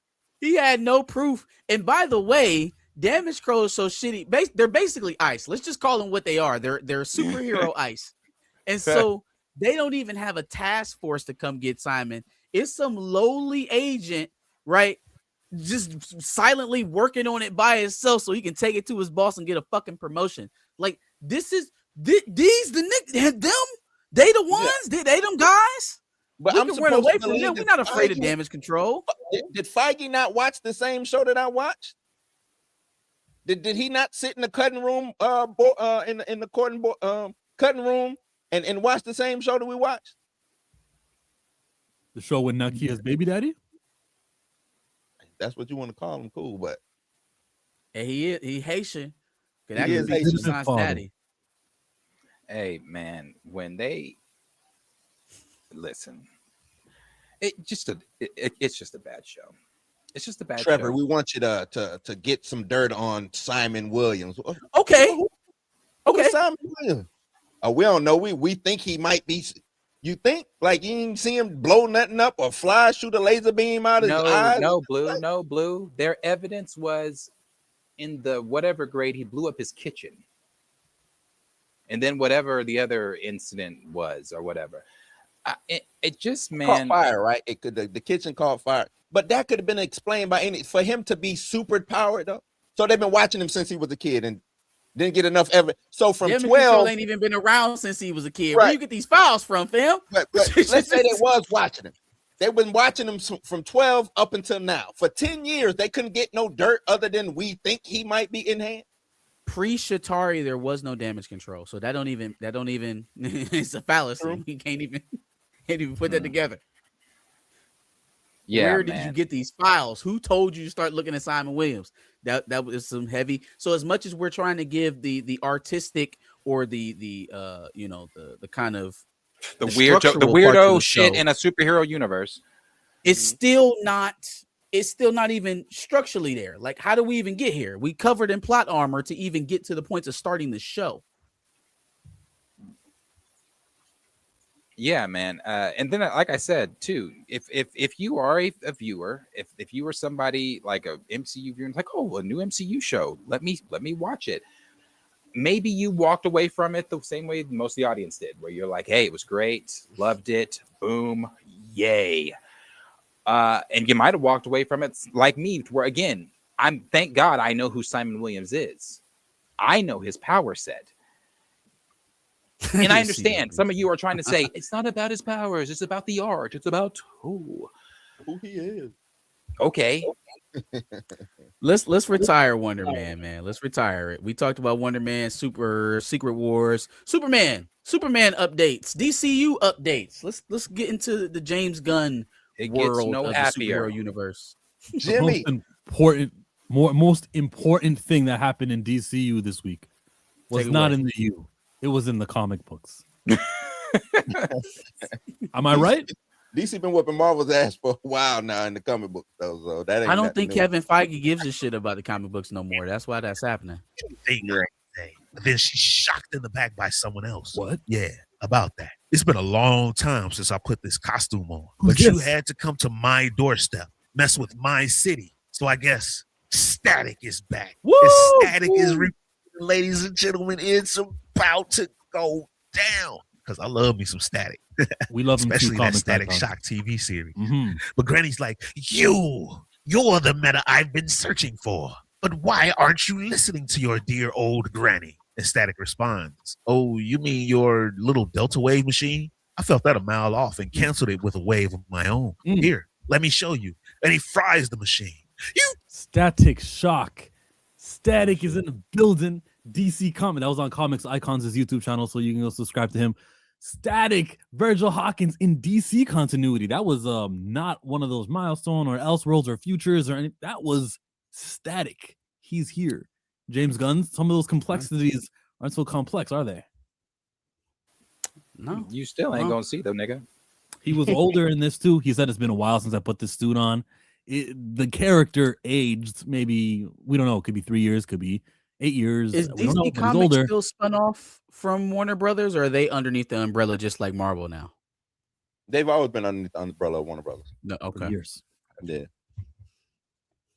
Oh wait. That's gonna be in the that's just even more embarrassing though, that the fact that they're set up structurally the same way you are. There's really no excuse to be dampening creatives the way that you are over there at Marvel. I think people would naturally assume that a more corporate structure for comics or even just literature in general is going to lead to less creativity.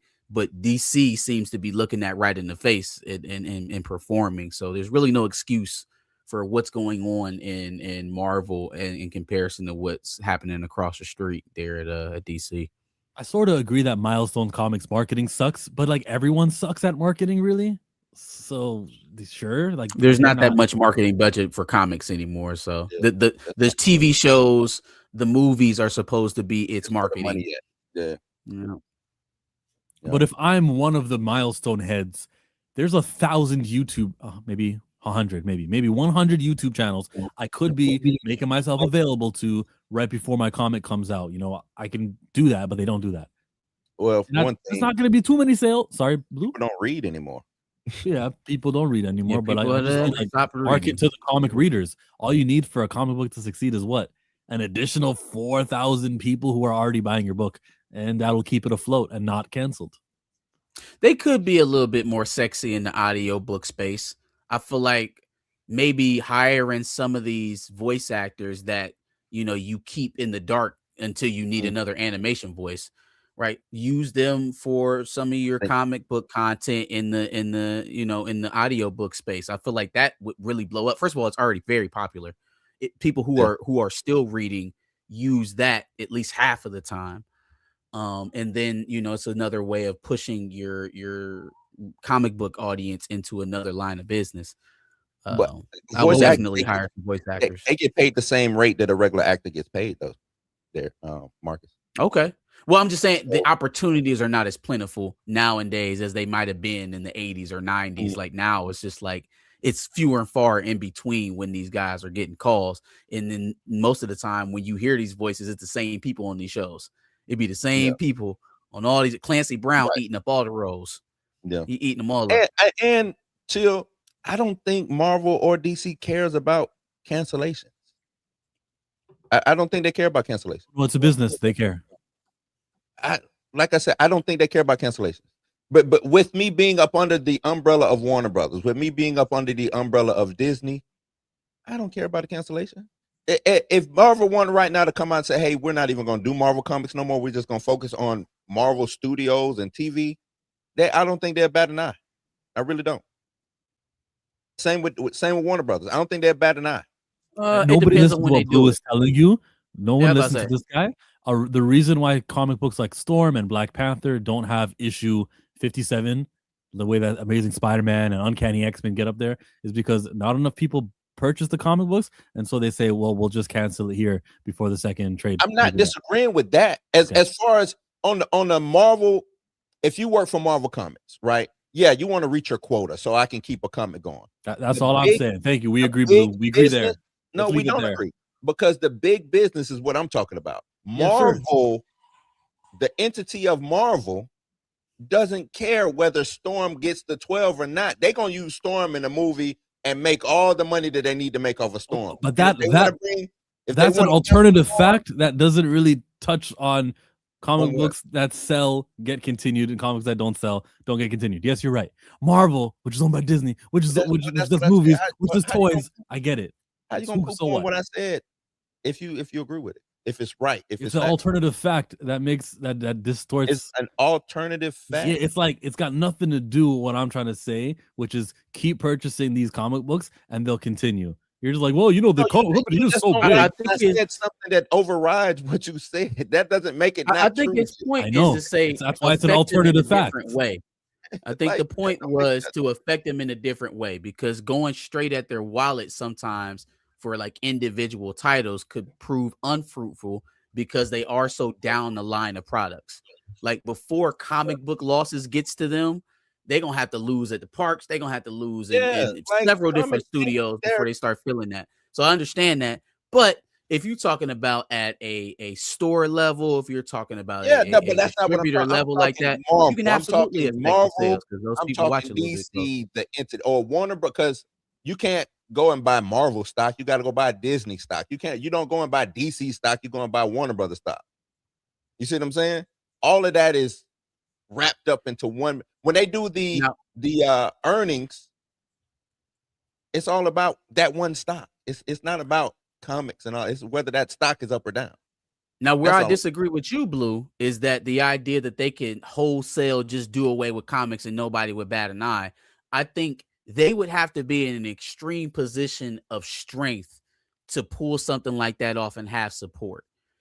in today, you telling me I they gonna agree with pop out that. tomorrow and be like Marvel Comics is over? They would riot. People would riot. No, I agree with that. No, People I'm would saying riot. if they deemed, if they got together and said, you know what, there's no reason for us to keep this going because we're not making the money that They we would that we have need to to do make. it from a position of strength. I think they would Yeah, shrink no, it I'm in saying that size would and be a scope strength move. before they I do don't, I away don't think with they it. would just show up, in the boardroom the next day, be like, hey man, do you like It's comics? No. over. You like comics? No. Yeah, I don't think they'd do that. I'm saying if they looked at the books and something was, if Marvel Comics is in the red and everything else is in the black, and they go over to whoever, if they go over to Feige and say, hey man, these comic books is in the red, we need you to bring them in the black. And Feige was like, all right, and he don't get the job done.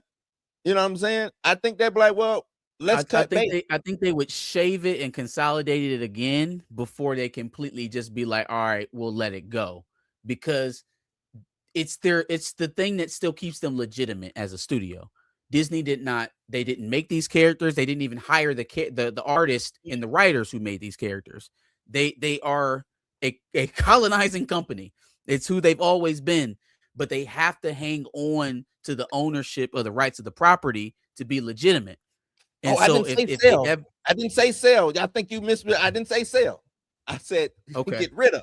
I still own Storm and all that. I'm gonna still make money. they off would just of put the it on the character. shelf and just I not can make the just books shelf. no Yeah, more. I'm not saying sell it. Oh, that would be terrible. No, that don't make sense. I'm not finna sell. That's why I said they can cut it and be like, I can still make money off of Storm, Cyclops, X-Men, whoever that, because that's what I'm doing. I got the parks operating. If they in the black, they operating good. If Marvel Studios is operating in the black, we good. If Marvel Comics is in the red, I'm gonna be like, hey, what's going on over there? If y'all can't fix this shit, then yeah, I can set y'all aside until I call Chill to come in and put y'all in the black. You see what I'm saying? Like it wouldn't. What is it gonna hurt to put them on the shelf? Not if they're not making money. Okay, all right. That's all I'm saying. Other news in DC. We Everybody check potentially out have the a new. Comics Pals. This is the best Go ahead. YouTube channel talking about comic books. Go check out the Comics Pals for live stream. They'll sound way smarter than Blue's Dope. trying to sound right now. Thank you, Blue. Hey, Chill. My alternative fact was what? A fact, wasn't it? Oh, it's not about sales. It's a fact, though, right? So in other DC news, we got a writer for what are we talking about? Writer for Batman, for Brave and That's Bold. alternative facts, man. I don't know. Christina. I mean, but they say all the trades are reporting it. She got a job. The writer of Birds of Prey. What did she do? Birds of Prey. Yeah, and Flash. Christina Hodson. Linking back up with Andy Muschietti, at least for now, because they paired up on the Flash together. Look, I can't. I did unfortunately watch Bumblebee as well, so I know quite a bit of her work. Not to make that, I didn't like Bumblebee, no. But not to make that the representative of her as a filmmaker, right? Like, I'm not trying to box her in. But I just feel like if scaling up is our aim, if growing off the Superman momentum that we had going and, whatever people still lingering around with Peacemaker and stuff like that, if scaling that excitement up is the idea, why would we take two symbols of the most unpopular or probably the most forgettable, however you want to put it, project of the last regime and helm them on a can't miss property? Even more can't miss now after Superman did what it did than we previously thought. Why would you pick those two, that combination, director and writer, to pick up Batman? Brave and the Bold, right? Yeah. Because it's Spider-Man. If you get what I'm saying, like, you can't miss with Batman. You can't really miss with Batman. You can't miss, though. You You can, can, but you can't. Like, you don't think that the Tim Burton Batmans were misses? Hell no. Wait, hold on, not Tim Burton. Well, who directed Clooney? Wait a minute. Even further than that, you don't believe that Andy Muschietti, who gave us The Flash, yes, he's given us it, and he's shining on it where he needs to stay. Yeah, he's doing his thing on Pennywise for sure. and now teaming up with this woman who apparently wrote the unreleasable Batgirl, Bumblebee, Birds of Prey. She did Batgirl. Yeah, according to reports. And she is to be trusted to do the Batman film that already has a lot of speculation around it in James Gunn's DC universe. I don't think so. I think that is a major red flag. So you think she comes in and damages Batman? I just look at Batman like it's damn near.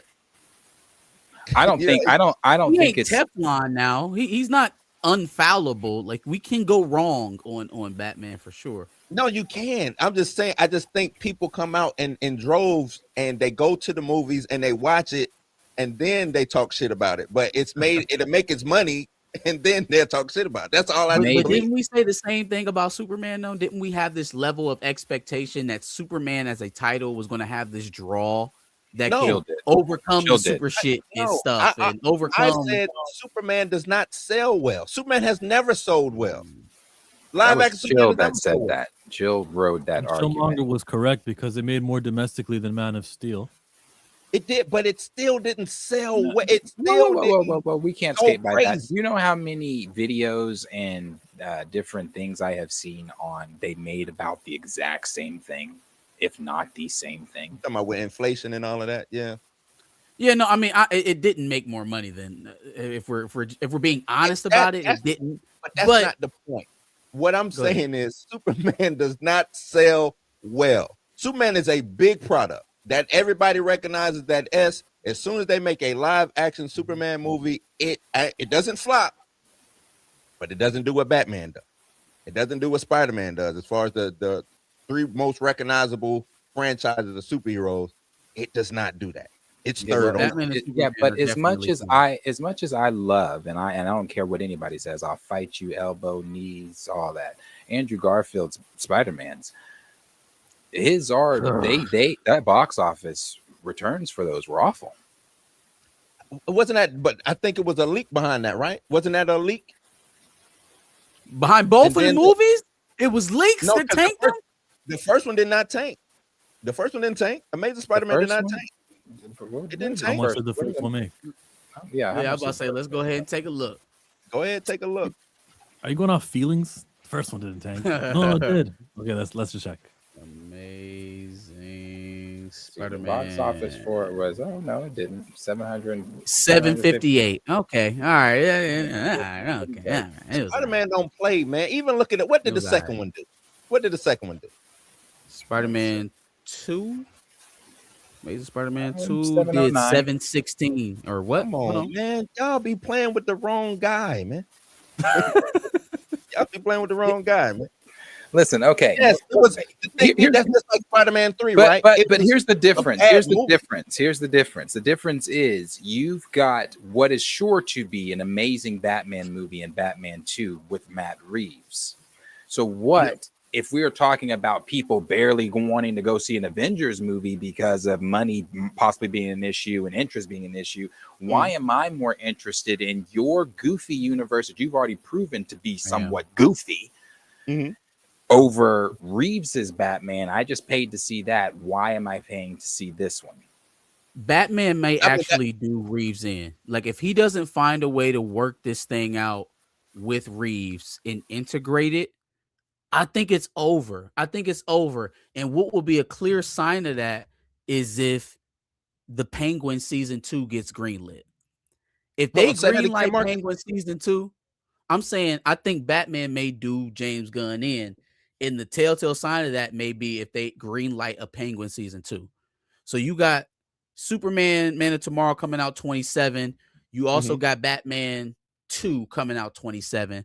So the Brave and the Bold can't come out until at earliest 2028. Right? I don't even think it comes out then. And you're absolutely right. Even at this absolute earliest, 2028. If somewhere in the meantime of that, thank you, babe. And sometime in the meantime of that, we get official Penguin season 2 is official. They're green lighting it. They're going to start filming next year. They're showing you, the company is now showing you where they think the money is going.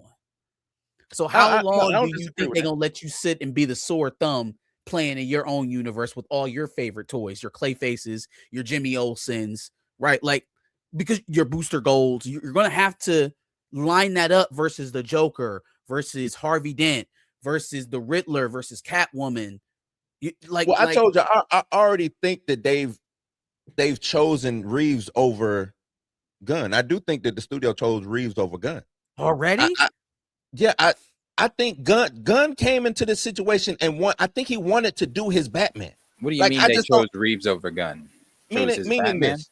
Yeah, as far as Batman goes, because Oh. I don't come into the gate, BRB. I give you Superman, and I don't give you Batman. I just don't believe that. And I know how we think that James Gunn is just this wacky guy and yada yada yada. But Wacky. there's a guy over there named Peter Safran who has been a producer in Hollywood for the longest, who is his partner. They're co-CEOs of DC Film. I know we put it all on James Gunn, but it's another guy in that office too. I don't think Peter Safran is sitting around like, hey man, why can't we get this back? Why haven't we done our Batman movie that would make fucking money? That would make all of this fucking money. Why are we fighting with Matt Reeves? I think Zaslav already chose who he wants to do Batman. I think it's a fight over there when it comes to the Batman property. I've been saying this for the longest. I agree with that. This isn't up to opinion and think. Go ahead, agree with him more. I agree with the fact that that Robert Pattinson's Batman, despite James, which is one of the topics today, despite which we can kind of go into that with this, despite James Gunn this week saying to whoever he said it to on Twitter or Threads that when they asked him, let me make sure I'm saying this exactly correct. They asked him, here it is there a chance Robert Pattinson could play the DC, this was on Twitter, the DCU Batman, even as a sort of variant disconnected from Matt Reeves movies? No. Even despite the many times he's lied, because James Gunn lied and also said Brainiac wasn't on the table. Lo and behold, he's the villain of Superman 2. He lied and said that the Superman stuff wasn't going to have a Middle East issue. It was in the movie. A bunch of other things. I mean, there's an 8-minute video. I wish I knew the name of it. I wish I could find it. Den of Nerds played it on his channel, like, I don't know, a couple months ago. Of him lying? Of him lying. Of him lying. We know John felt like Jimmy. God, I wish I could find it. He didn't lie. They just changed plans. That's all. No, the liar. So even despite all that, I also believe that Robert Pattinson's Batman is going to be the Batman for them, potentially moving forward, even with the Skinnard stuff, even with the possibility of him being on the table. I think they're both on the table. I think it's more in favor of Pattinson because it's tried and proven. Yeah, I think Zaslav is like, no, Batman 2. Think about it. Batman, if I'm coming in brand new CEO, me and Chill show up, we head in DC. I want to do Superman, Chill want to do Batman, but Darius has already done Batman, right? And we like, nah, we're gonna do Batman. Nah, we're gonna get Darius's Batman out first. Why are we getting Darius's Batman out first if we're doing a whole new universe? Because the reason why is prior to James Gunn and Peter Safran launching the DC studios, a movie came out called The Batman. David Zaslav saw how well that did. Yeah, I know. That's what I'm saying, Chill. We agree. We are in agreement. That's what I'm saying. Zaslav is saying the money. No, he's not saying the money.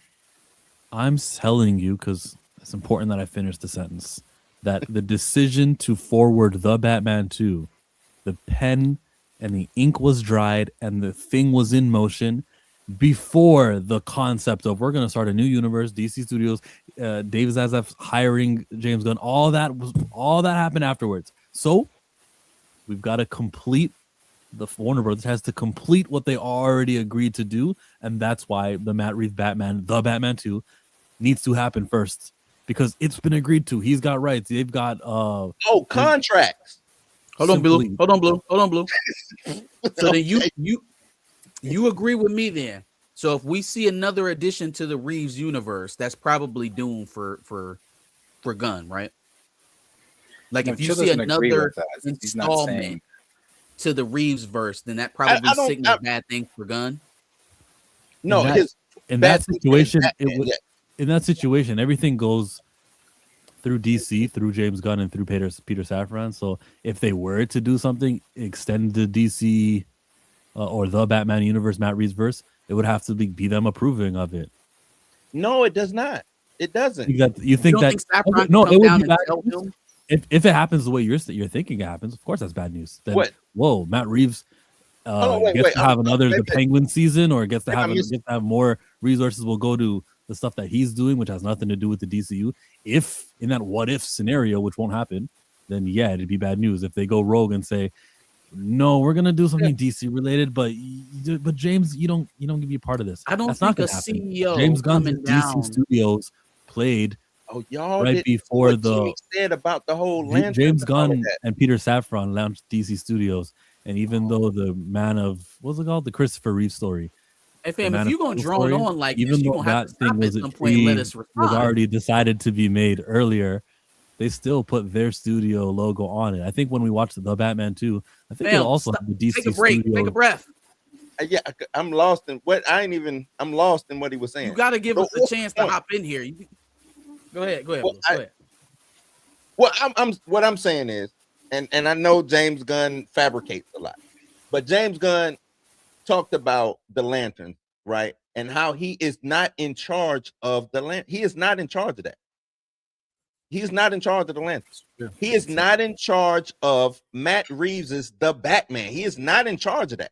Because if that was the case, he would be able to exit and do his own thing, Chill. That's what I'm getting at. If he has that power, because it's DC Studios, he does not have to let Matt Reeves do it, contract or not. Like, Okay. he doesn't. In Hollywood, contracts don't necessarily mean nothing. They really don't. Oh no, they don't. All right. They don't. They don't. Contracts get reworked. Hey, I pay you out. Go home. Oh, that happens. Yada, Yeah. yada, yada. That happens. All the time. I wouldn't pay out Matt And when a Reeves. new situation happens, new things have to be rewritten in contractual form. All I was saying is that I don't think it's out of the ordinary for a CEO to come down and interrupt a creative's plans. I don't think it's out of place or extraordinary for a CEO to be like, yeah, that's what you were doing. This is what you are doing now. Like, I think differently than what you think. I think this is going to make money, so you're going to do that instead In of regards to you what? have to do. In regards to, like, you talking about In regards to the Batman, in regards to Zaslav Matt coming out Reeves' and telling- universe. The Batman Part 2 movie was already supposed to be out by now. He had like a reason talking for about why he going couldn't make the forward. movie, but this where we're living in right now, this moment where there's a movie from the prior regime we're not supposed to be here. It just so happens that we are here, and I don't want to read into it too much and give too much credence and make theories about James Gunn's security as his job, and like it's such a waste of time to me. I don't think I'm talking.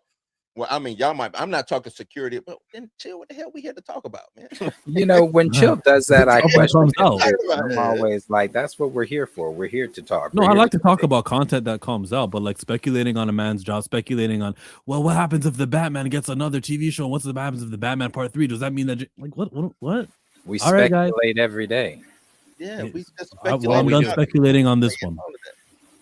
If you want to sit it out, then sit out, Chill, and then let me and Marcus go at it. Like, what are you talking about? No, Like, you've been speculating and talking to each other for a long time, and then as soon as I get on here, Marcus tells me you're supposed to take a breath and breathe. You can't talk that long. Okay, Marcus. No, No, fam, you taking the conversation in 3 different directions, and we haven't been Yeah, able to respond to you trying to because you figure won't out what's stop your- talking. what's your lane? I'm trying to figure out where you finna land this plane at. Yeah, I was recapping the past to explain why we are here. It's not a mystery of the Batman. This is bad news for James Gunn. No, there's no mystery. The Batman Part 2 is happening because David Zaslav decided for it to happen way before DC Studios was a thing. That's why it's happening. It sounds like Chill wants to move on to the next topic. So let's go ahead and handle these. But what are the other DCU updates? Let's do the. I mean, we went through it. We talked about old girl getting the job for Brave and the Bold. We talked about the comic book stuff for DC. I don't know exactly what's going on with Superman 2 that we haven't talked about. Here's the Jimmy Olsen one. Jimmy Olsen series will begin production in Atlanta in April. The show is being developed as a fictional true crime docu-series with Olsen acting as the on-camera host. Season 1 will focus on Gorilla Grodd, Tony somebody, and I think these are the showrunners. Yeah, the showrunners are whoever they are. The returning cast for Daily Planet, Perry White is returning. Steve Lombard is returning, Cat Grant, and all the people from TV show, right? Yeah, this is a TV show, and the first season focused on Gorilla Grodd. This is very dumb to me. I said this was dumb when it was I'm announced. auditioning. I'm gonna be in that. I'm gonna make sure that I'm in that motherfucker. I'm gonna be there. Be in that. Yeah, I'm gonna be- Just don't let them make you Gorilla Grodd, bro. Anything but Gorilla Grodd. nah. I'm gonna be there. I'm gonna be a daily Planet worker, man. I'm gonna be there though. I'm gonna be. They tell you in put that. the monkey suit on, leave, and make Don't a do it, video about nah, it right then and there. Nah, they going. Well, you saw what they did with Wonder Man, the recast. Well, shit, we ain't talking Wonder Man no more. Never mind. Yeah. Yep, that's the update with Jimmy Olsen. I mean, like I said, I just continue to find this exhaustingly dumb, but Yeah, I don't know why they're doing this. At least it's a superhero show. At least Gorilla Grodd is a villain, and at least it's that. At least it's that. That's all. Kind of. It's kind of, or maybe it's a super villain show because the superpower individuals we'll be seeing are more than likely going to be villains that Jimmy Olsen is investigating. That Gorilla I don't Grodd wanna make voice. I don't think it's a slice of life show like fucking what we just got with this shit. I don't think it's that. You guys really watch that show? Yeah, I did. I couldn't. As what I do, chill. I can't talk shit about something if I ain't watching. You know what I'm saying? Like that's bad work. That's bad work. That's bad work. That's really it on the DC stuff. I mean, there's what James said about Superman 2 plot. I mean, but if you've seen if you've read it or seen it, I think he's basing it more on the cartoon that came out. But he said basically Lex and Superman fight until they realize their moms have the same name. This is him. Man, shut up. Shut up. No, you didn't. This is him. No, he did not say that. Darius, stop fucking playing with me. Read the real article. Okay. Read the actual article. No, Martha. No, he did not. This is from James. He said they realized that their mom has the same name. Hey, listen, I don't give a fuck what you talking about, chill. This man's getting the boot. He's getting a boot to his ass. He's trying to expedite it. He's trying to speed it up. Hold on, wait. Are you copying Joss Whedon? What happened out there? Hold on, Dan. Copying BBS? I can't believe that. Reread it. I think Jimmy gotta be he trolling, man. He trolling. He trolling. This is from James, where he says, hold on, let me go back. Here we go. James Gunn teases the Man of Tomorrow plot. So basically, Lex and Superman fight until they realize their moms have the same name. Then Brainiac unleashes a giant alien creature, so they team up to stop it. Oh, and Wonder Woman shows up too. Bam. It's BVS. He just described BVS. That ain't true, man. That ain't true. He's probably trolling, but he did say that. I thought Wonder Woman ain't in it. I thought Maxima is the actual character that's in it. Well, I think he's trolling, but he did say that. He definitely trolling. He got to be trolling because that's literally BVS. Yeah, he's trolling, but he did say that. But really, that's the DC stuff as of right now. Oh, and then Lobo. I don't know. We got to see the first look at Lobo. What do y'all think about that? Is that juice for Supergirl? Do you think that's going to help it perform? I don't think it's going to help it perform at all, but it's cool seeing Lobo live action. I think he looks the part for damn sure. Yeah. Bad thing is he said he hasn't been signed for long term. That's the bad thing. Yeah, they said they don't know. As Lobo? Yeah. Yeah. I like how excited he is about this thing. We barely even see him, too. There it is. That's all you need. Show a little bit too much. I just hope that's not it. You said the close-up. So the close-up of him makes it seem like a guy who painted his face rather than something like extraterrestrial special. But it is what it is. You know, remember how they changed Superman and his eyes and everything when people were complaining about his flight? So maybe they will adjust this scene if they can, or maybe I'll be so into the movie that I won't really notice it's just a human being who's painted his face like Sting. I think they cleaned it up in post. Maybe.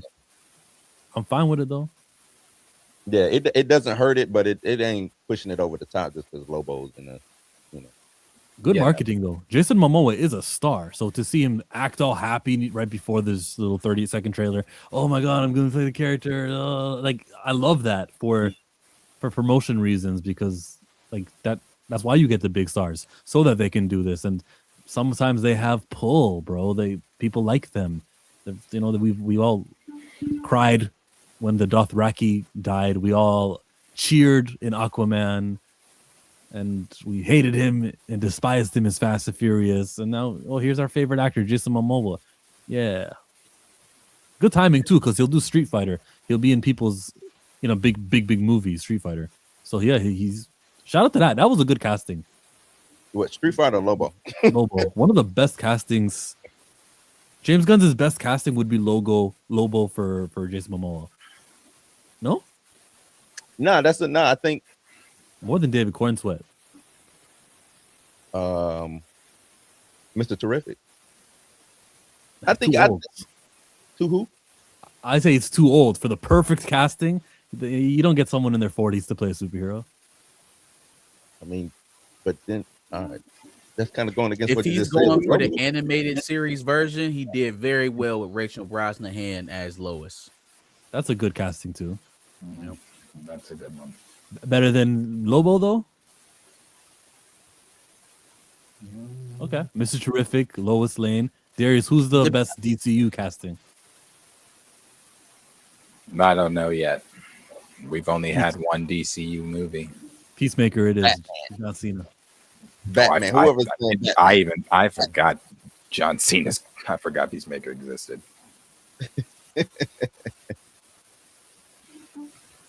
That's all we got on DCU. That is DC. We've got, what is it? There's a. Y'all should have a super chat, I think. Oh yeah, I think there's two. Several. We have several. Let's jump into those. I guess I'm doing them. Hold on. Here we go. 81. I did none to 'em, but I count this money and put my team on, got my whole clique started. Arthur Rose, appreciate the $2. Wonder Man was better than, what is that? Book Lady Agatha? Book Lady Agatha. Okay. Why is she Book Lady? Is she a librarian? Well, at least we got to see Agatha fight, use her power set. That is true. Go on an adventure. Kind of crucial to a superpower show, to a superhuman show. It is crucial. Yeah. I go where I want, good. Play if you want, let's do it. I'm a young CEO, sure. Yeah. That's a weird one. Where do I go to support Static? Buy from where? You don't got no comic book stores nowhere? Oh, damn. Maybe he doesn't know. And if you don't know, the name of that comic was called DCKO. The Kids Are All Fight Special #1. This is what the cover of it looked like. And Static shows up in the second half of this comic book as a surprise. But if you want to know where to go to get it, like in person, just type local comic shop, and there's like a store locator that shows you where you can go. Depending on where you are in the world, you want to digitally buy it, you can purchase it there for the same price. And coming up on, someone just said it, but it's February 25 that they're going to do like the history of the DC universe, Dakota, and that will be covering Static and how canon he is and all that stuff. So that's coming in February. You can, is it too late to pre-order? Maybe it's not. It probably is though. But you can pre-order your comic books, and that way the shop will order exactly how much they need to be on the shelf, and sometimes they'll even put it aside on a box for you where you can, or a drawer where you can pull, and you can have like all your comic books. So be friendly with the comic shop owner and speak with them. Don't be afraid. Don't be shy. Don't think you're being a nuisance. They want to know how many people are going to be picking up a comic book. So in February 25, they have enough at the shop, and they don't sell out and tell customers, sorry, I didn't order enough because I didn't know how big it was going to be. Always pre-order. Awesome. Be vocal. It's not too late to pre-order. You can pre-order before your cutoff date is February 2nd, so you have until then. How did you know that? Show- You're not a comic head. I know a lot of things that I just don't always share. Dare say he drinks and knows things, man. He tried it. Hey, thank you. Next up. You know it's hard out here for a pimp when he tryna get this money for the print. Ooh. The 35 from Meister Geek Media. We appreciate you. Very, very What's appreciative. good, gents? Happy I caught the stream. Definitely. We happy you caught it too. For sure. Yeah. Come back again. Meister Appreciate Geek that. Media. We definitely appreciate you, dog. Very generous. Holy ZAR. okay. You know what the ZAR stands for? What's that? Zamina mina, waka waka, What the I hell is still don't that get it, from? but I'm cool. I'm with it. It's All right. from this song from a Cameroon artist who was appropriated during the 2010 World Cup by Shakira. Oh, interesting. Cameroonians got it.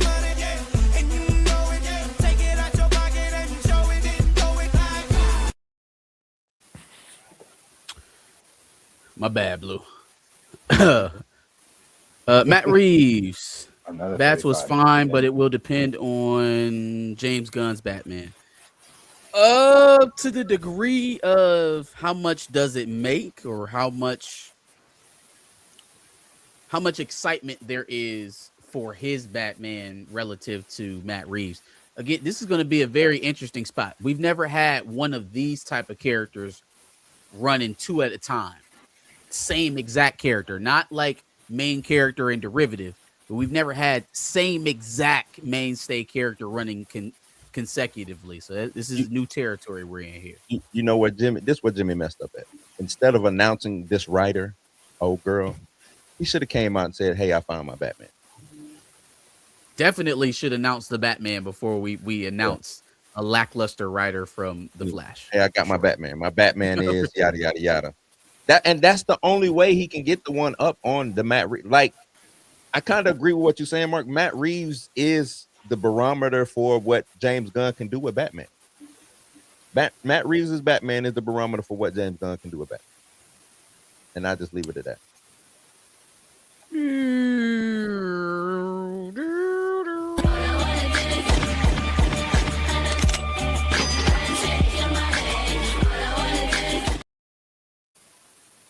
I used to hate that song. First of all, 35 a piece for these, brother. We appreciate you. Oh man, another one. If you want to, Very you know what? generous. I won't even discourage you. Do what you can do, but I appreciate it. Very But nice. didn't Reeves not want to integrate? See, I've heard it was the other way around. I heard it was Reeves not wanting to step into a grander scale storytelling model. So your guess is as good as mine, but I heard the other way around. Reeves wanted to keep the realistic vibe and tone of his universe. He didn't want to he didn't want to have to try to explain that. I forget his exact quote, but he wanted to have to try to explain that with people flying around with superpowers and things like that. Because even with this next villain that we get, like when he does Mr. Freeze or people like that, they're not going to be the way that if he gets even that far. He said he wants to do 3 to 4 films. So if he even gets that far, they're not going to be the traditional way we've seen these villains. That's why I've always wondered, like, how do you, not that I don't think he'd touch a man bat, but how would you do a man bat, you know, in Matt Reeves' universe if you're not willing to go the weird route. So, I don't think he wants to do that. One more, Meister Geek. One more. Hold on. Let's see. What haven't I done here? Never take a damn thing slow. All I know is chase this dough. Ain't Hey. Give me the face. Give me the face. All right, there we go. Happy birthday, Marks. I appreciate you. You know, I'm birthday twinning today with Blue. We out here on a real ninja holiday doing what we do. Real ninja holiday. We got one more super chat. One more. Y'all rolling in the dough over here, man. Doing the thing.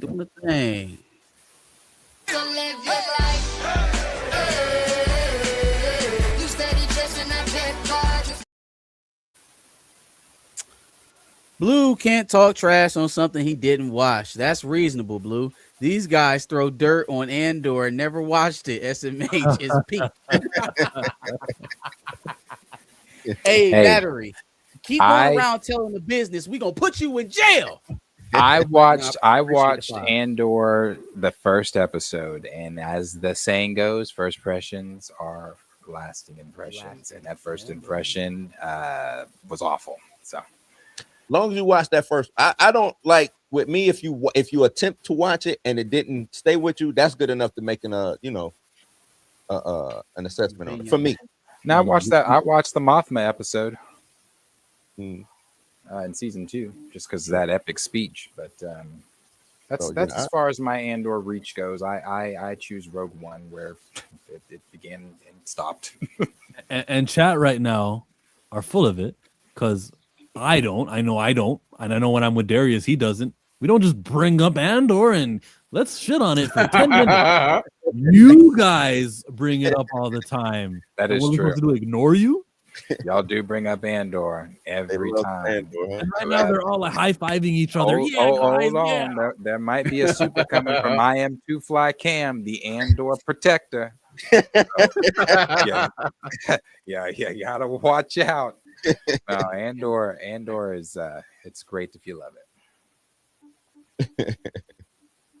Oh man, that's funny. I feel like Andor and Wonder Man fans have they got a Disney Plus fan page, and they loving their time. No, those are the paid agitators. Those are the real paid agitators. You said they crisis actors, and they talking about that's for the real. Oh, that's crazy. Hey, but crisis actors for Wonder Man would be so fitting. It would be so fitting. Yeah, it would fit the show. That'll be right up there. Yeah, right up that alleyway. Thank you, Battery. I think the only other Thank thing, you, Meister Geek.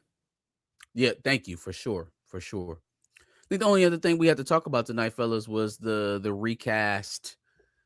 I don't even know if we can call it new information because this feels like the same information.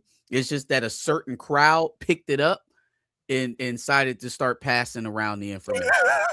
You got to be kidding me. It's not new information. Go ahead, Joe. What you're gonna say? You predicted it. You said that I'm Two Fly is gonna come with a super, and here's a super. That is the Andor protector. You want to cue that up first or talk about Recast with Charlie first? Cue it up. Cue this up. I like it. Cue it up.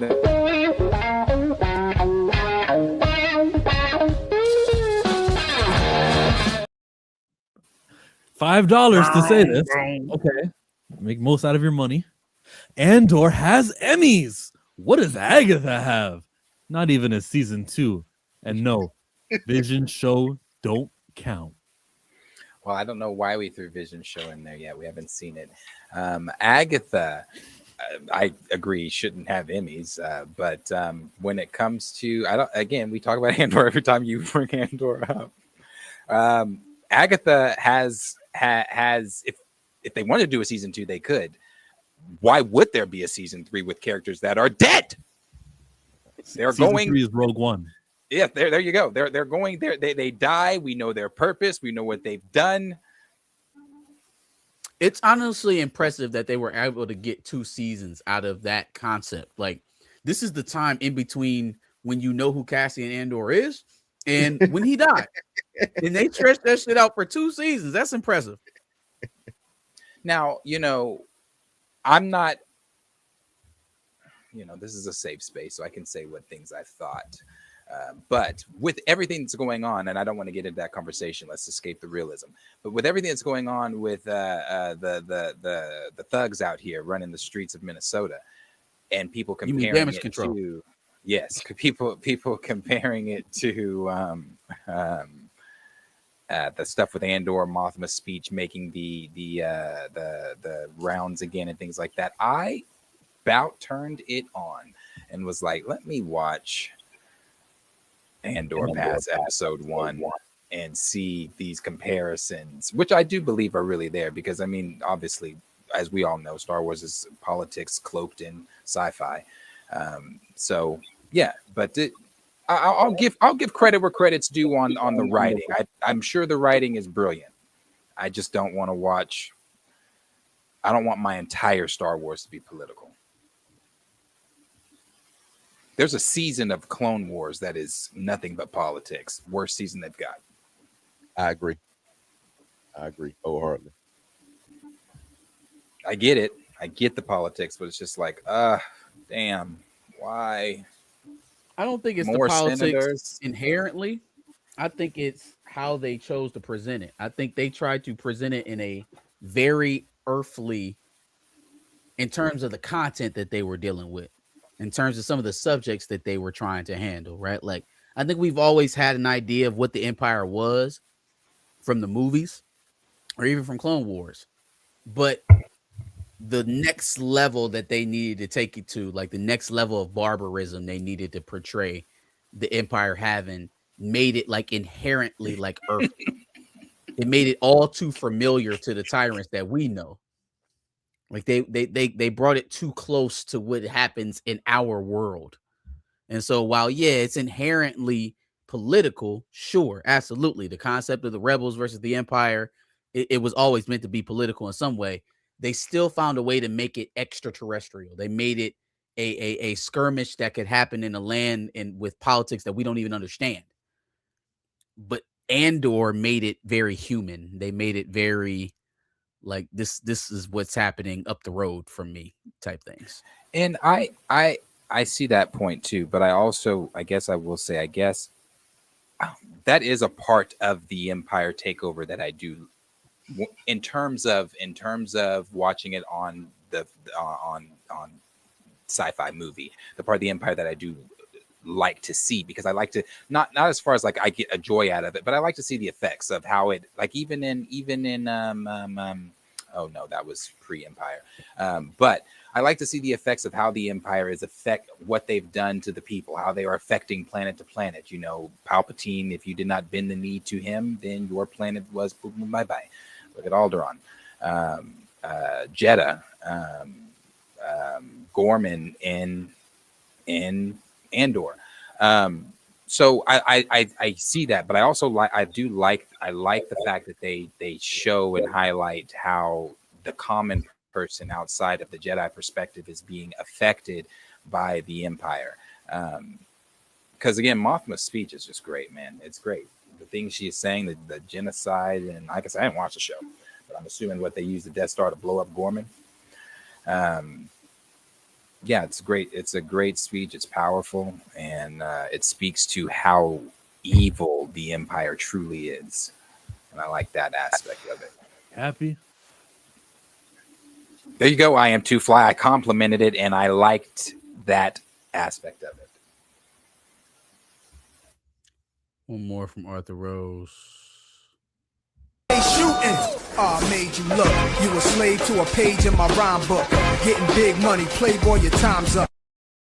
What an Andor fans. What a Kennedy.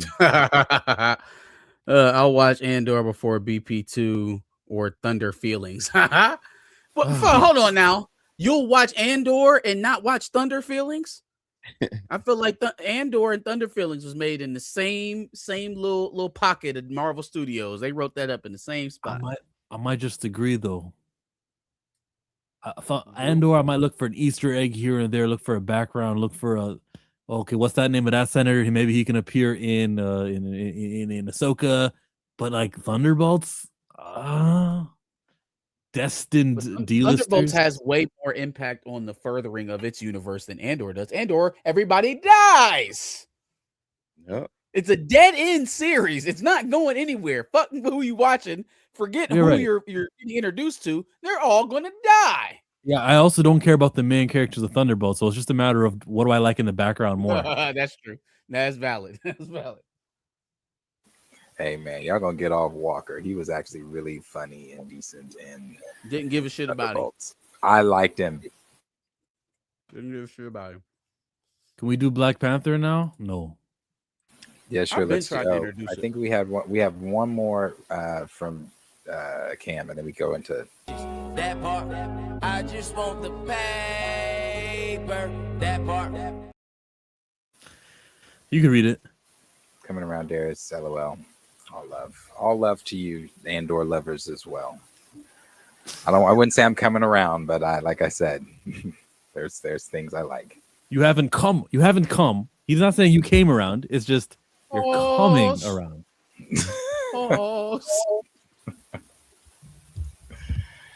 Okay. BP. Now, as Marcus started this is not new news. This is not as if this is groundbreaking or anything like that. I feel as if these scoopers have slow days. They look for things to shuffle out, and they're like, okay, this will get them going. BP.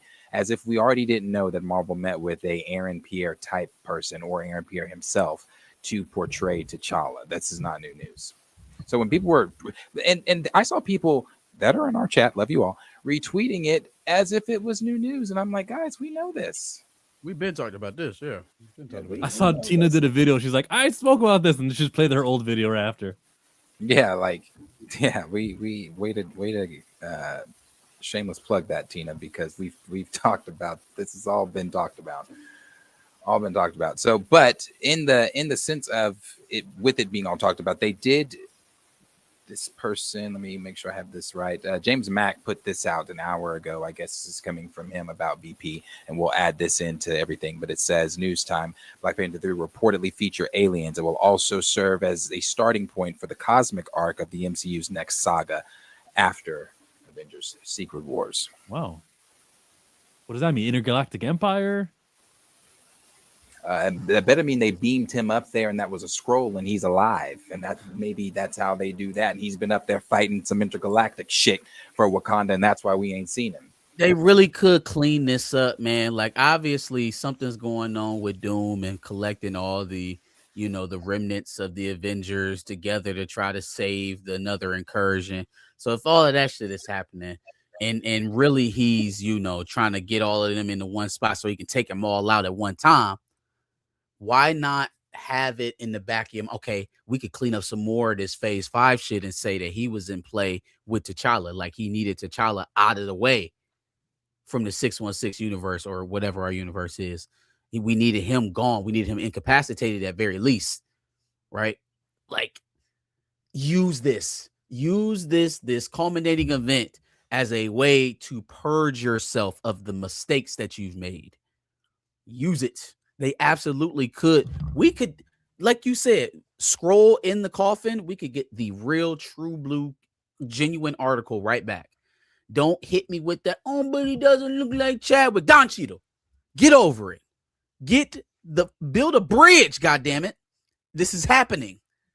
You know what I mean? We are no longer in the position of being deal with it. It's you just got to take what Ryan Coogler and company can. Hogwash. Get out of here with that. I don't even think we are in a minority position of wanting the true blue genuine article anymore. So let's just stop playing the games. Give the audience what they want. We're not subverting expectations anymore. Let's get to it. You know how diabolical I am? I want them to do the T'Child and just make $13. I really want them to fail at it. I don't think it'll get that far. I don't think it'll get that far. I think it's as loud as it could possibly have ever been who they want. People are asking about who's going to be the next Black Panther. I want to throw my hat in and be the next T'Challa. Hey, Ryan, who's going to be the next T'Challa? Hey, Damson, we heard you're going to be the next Black Panther. We heard you're going to be the next T'Challa. We heard you're going to be Grayson the Scene. Nobody's talking about Toussaint. Nah. Nobody's like, hey, I remember Wakanda Forever, and that little boy was supposed to be next. Nobody's talking about that. A lot of the posts today and this week, talking about it will say, "Did you know Damson Idris met with Marvel to become Black Panther?" They don't actually like say the word T'Challa, which is interesting to me. But then in the comments, everyone's talking about T'Challa. In the T'Challa, replies, under everything, always this video, under like every time it's being talked about, there's a lot of people who just say it's got to be T'Challa, it can't be Toussaint. No T'Child, got to be T'Challa. Like that, like it's permeating. I feel like it's not. It's more than just the names we know, like Andre Ware, like Buckmeister. Like there's a lot of people who are adopting this. Well, the conversation's got to be on T'Challa, even when the news only says Black Panther. When Pops, yeah, And I when was I say- I was going even beyond you because the interviewers, right? The interviewers are not cognizant enough to connect Damson potentially to that child. I don't think that's where the people who are getting the questions asked to Ryan and company right now about Black Panther, they're thinking about the next Black Panther. Yeah. Now that sounds ambiguous, but it for sure as hell is not Lil Boy and Haiti being raised by Nakia. That's not who they thinking about. I believe so. I believe it's implied that they're talking about actual T'Challa. So we'll get there Yeah. though. Well, the closer we get to he's done probably doing his Sinners pre-Oscars interview circuit. No, he's not done. I think he's done. No.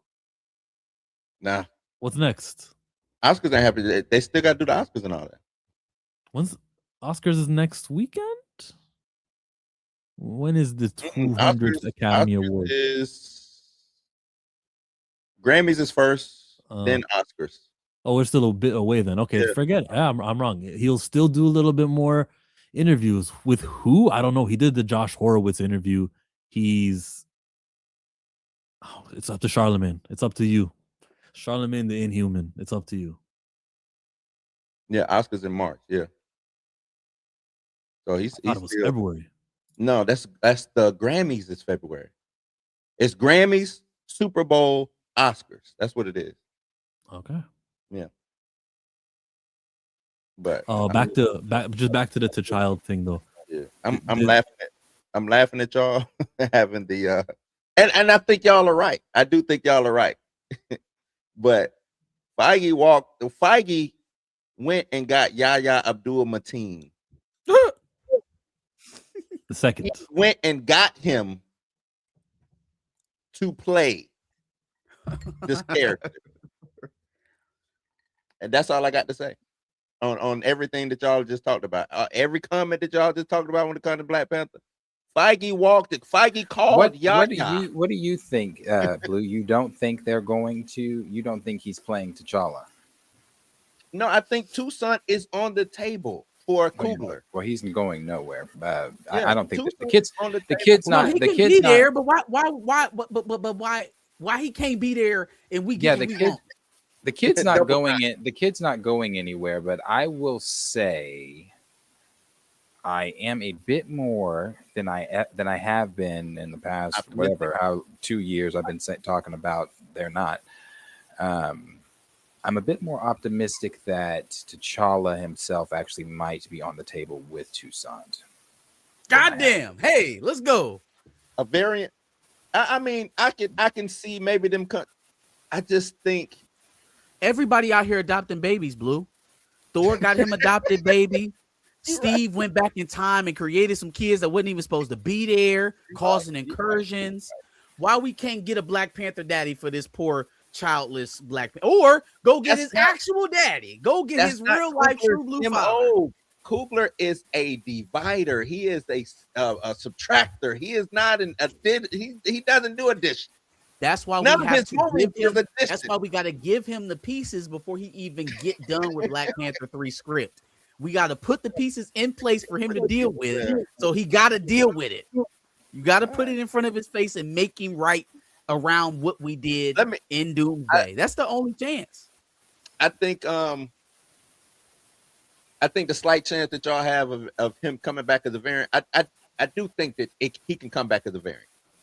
And then you kill. Now my thing would be the reverse. Let's do TJ and go all in on TJ, and they kill him and get him out of the way. And going forward, we get No, it's gonna take too long. We don't got time for all of that. We ain't got No, time we for all of don't. that. think We about don't it. got time for no more Diet Panther. We did Diet Panther in 2022. We don't want no more Diet Panther. I need that character gone. Like, I don't need nothing from him. So if we can get Doom to come in and just obliterate TJ, get him out of there, get him out of everybody's palette. Because right now, yes, people are saying Black Panther, people are saying T'Challa, but Marvel has already interchanged. Yeah. I've said that. I've been said like that kid, no matter how you flip it, twist it, bop it, pull it, he's not going anywhere. that kid is not going anywhere. That kid is staying right here. But I do, like I said, I'm a bit more optimistic that T'Challa might be there with him. That kid is not getting incursion. He's not. He is staying because at the end of the day, yeah, I know. They're going to take their time to go to Haiti to pick him up before the world ends. We don't got time for that. Yes, they will. We don't have time for that. It's a 3-hour movie, man. They going to get him. They going to get him. No, like everything's about to end right now. Get in the ship or you're going to be crushed up with everything else. They going to get him. Matter of fact, we just talked about why they split the movie into two. It's so they can get him from Haiti. One of the movies is all about No, they better save Cassie Lang. They better save the little dude that was working on the Iron Man suit with Iron Man and Iron Man 3. They better go get all of them then, since we just grabbing up randoms. These were the other details here. Now these are coming from Majestic as well. They say Black Panther 3 rumors and details. Ryan Coogler's Black Panther 3 is set to begin filming June 15, 2026. Filming will take place in London. Remember, this also, I guess Damson is supposed to be in London around that time already. So maybe there's a correlation there. Says working title Shadows of Wakanda. I don't believe that part. Denzel Washington, but maybe it is. Denzel Washington has joined the cast. Rumored role Achebe or one of T'Challa's most disturbing enemies. One of T'Challa's most disturbing enemies. Another possibility, Bashanga, the first Black Panther. Then it says that'd be a cool role. Yeah, this is the film reportedly includes mutants such as Gentle, Storm, Mosaic, Manifold, and then it says Wonder Man. If there's Storm in here without T'Challa, I'm gonna throw up. No Storm. I'm gonna really throw up. Oh, they did say Storm. I'm sorry. It says Storm and Gentle. Yeah, I'm gonna throw the fuck up. Well, no, it goes on to say there's a new Black Panther. Shuri remains one of the main characters. Wakanda becomes a refuge for mutants. The possibility of Kraven the Hunter appearing is not ruled out. What the hell? There's a new Black Panther. What the fuck? What does that mean? But then this is the last part here. T'Challa is said to be portrayed as a great political leader with possible connections to Charles Xavier. But why would it say there's a new Black Panther and then later on it says, then say T'Challa? You would say the Black Panther returns or T'Challa returns, but you said there would be a new. Wait. Hold on, wait, y'all. Hold on, wait.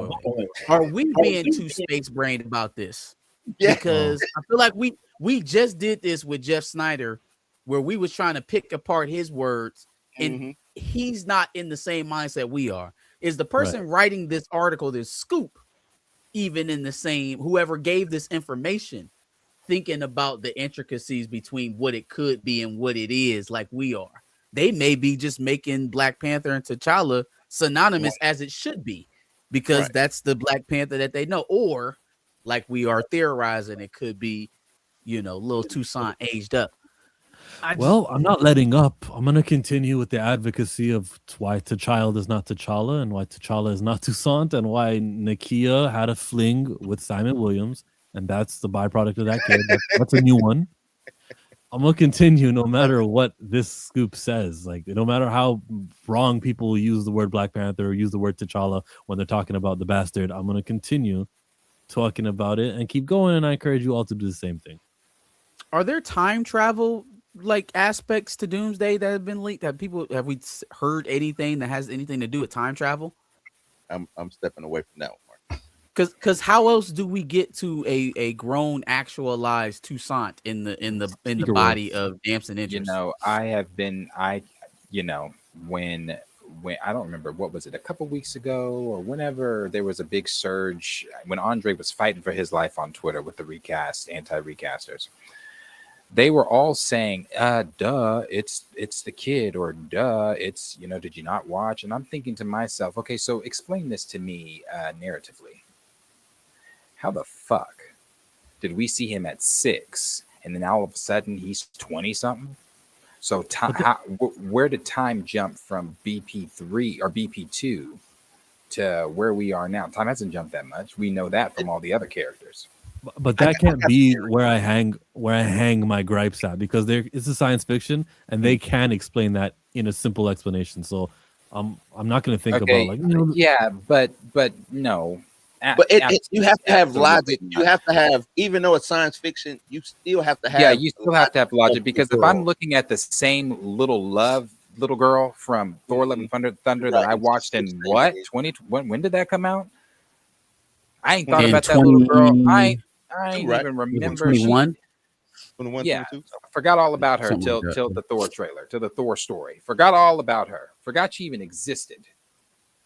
So if she's still a child and all that kind of stuff, Where the fuck did we come from with a Tucson? Yeah. there's no way quantum realm. Tucson is 20 something years old. Now, how time is going to work post Secret Wars, I don't know. Now I got a theory that might help chill out, give him some bail. Black Panther 2, with your theory about them just explaining it away, Chill, I'm helping you out.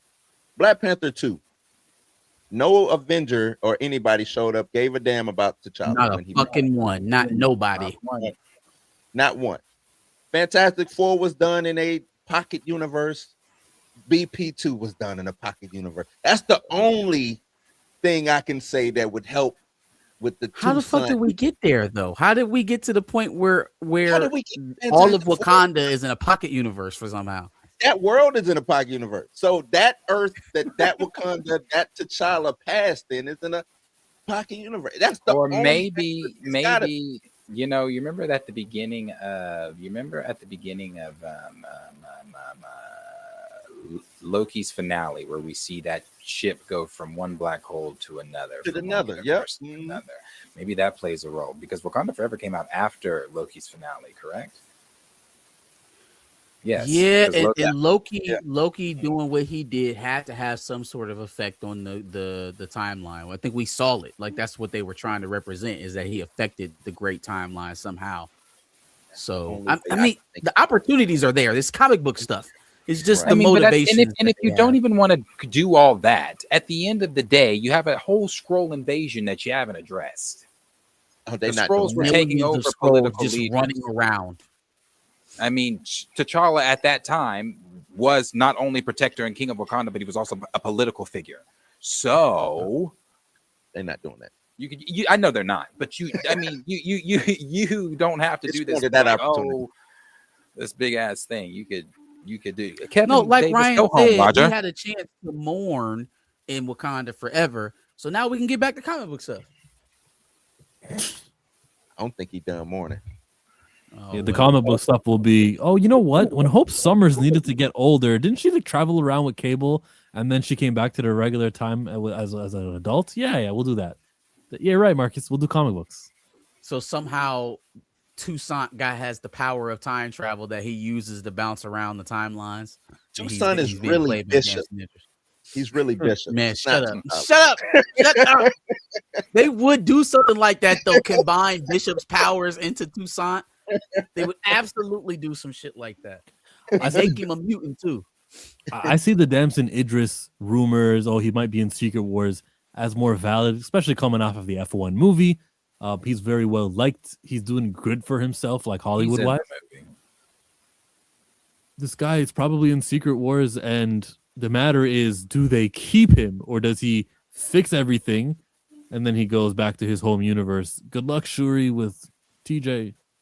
Now, I can't remember if Tina said it was report that she had heard that from people that she knew. Tina, if you're in the chat, correct me. I don't think you are, though. If she had heard that from people or if this was a suspicion on her part. But I thought Damson, at the whole struggle with signing was he didn't want to be a one and done. One and done. Yeah, he didn't want to be a one and done.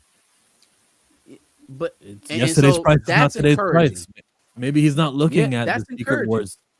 Maybe he's looking at the Secret Wars thing as like, oh, that's the only way I get to play T'Challa. T'Challa. If I do Secret Wars, fine. I'll be there. I'll show up all unmasked. Oh my god, it's the Black Panther's T'Challa. And I'd stick around. I'd play real Black Panther longer if you guys offer me it, but they're offering him Toussaint, and he was gonna say no.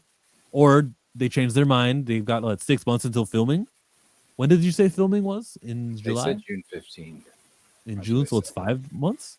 Then maybe in June 15th he'll be casted as actual T'Challa. No funny games. He's T'Challa. Or the big letdown is he's just some random character in fucking in Doomsday. Because I mean, literally every other black character we've been eyeballing to be playing these big towering figures. Think about all the stuff we were theorizing for Giancarlo Esposito. Yeah. Like it has been a sick, graveyard of misses and meaningless deaths of some of our greats. And so what encourages me is that he didn't want to be a throwaway character. Okay. Right. So now the only thing that I have to ask you about that is, what do you know about comic books? Right? Do you know enough to discern an actual throwaway character from a character that's going to be there throughout all these other different stories? How much do you actually know about this character that you're trying to play? Do you just how much know is he him online and from watching? Oh, I think he's chronically online. And so how many of the shorts, Damson? how many of the anti-child thing do you think Damson Idris has seen? Like if Damson Idris is a youthful, young, always online, always scrolling. How old is Damson?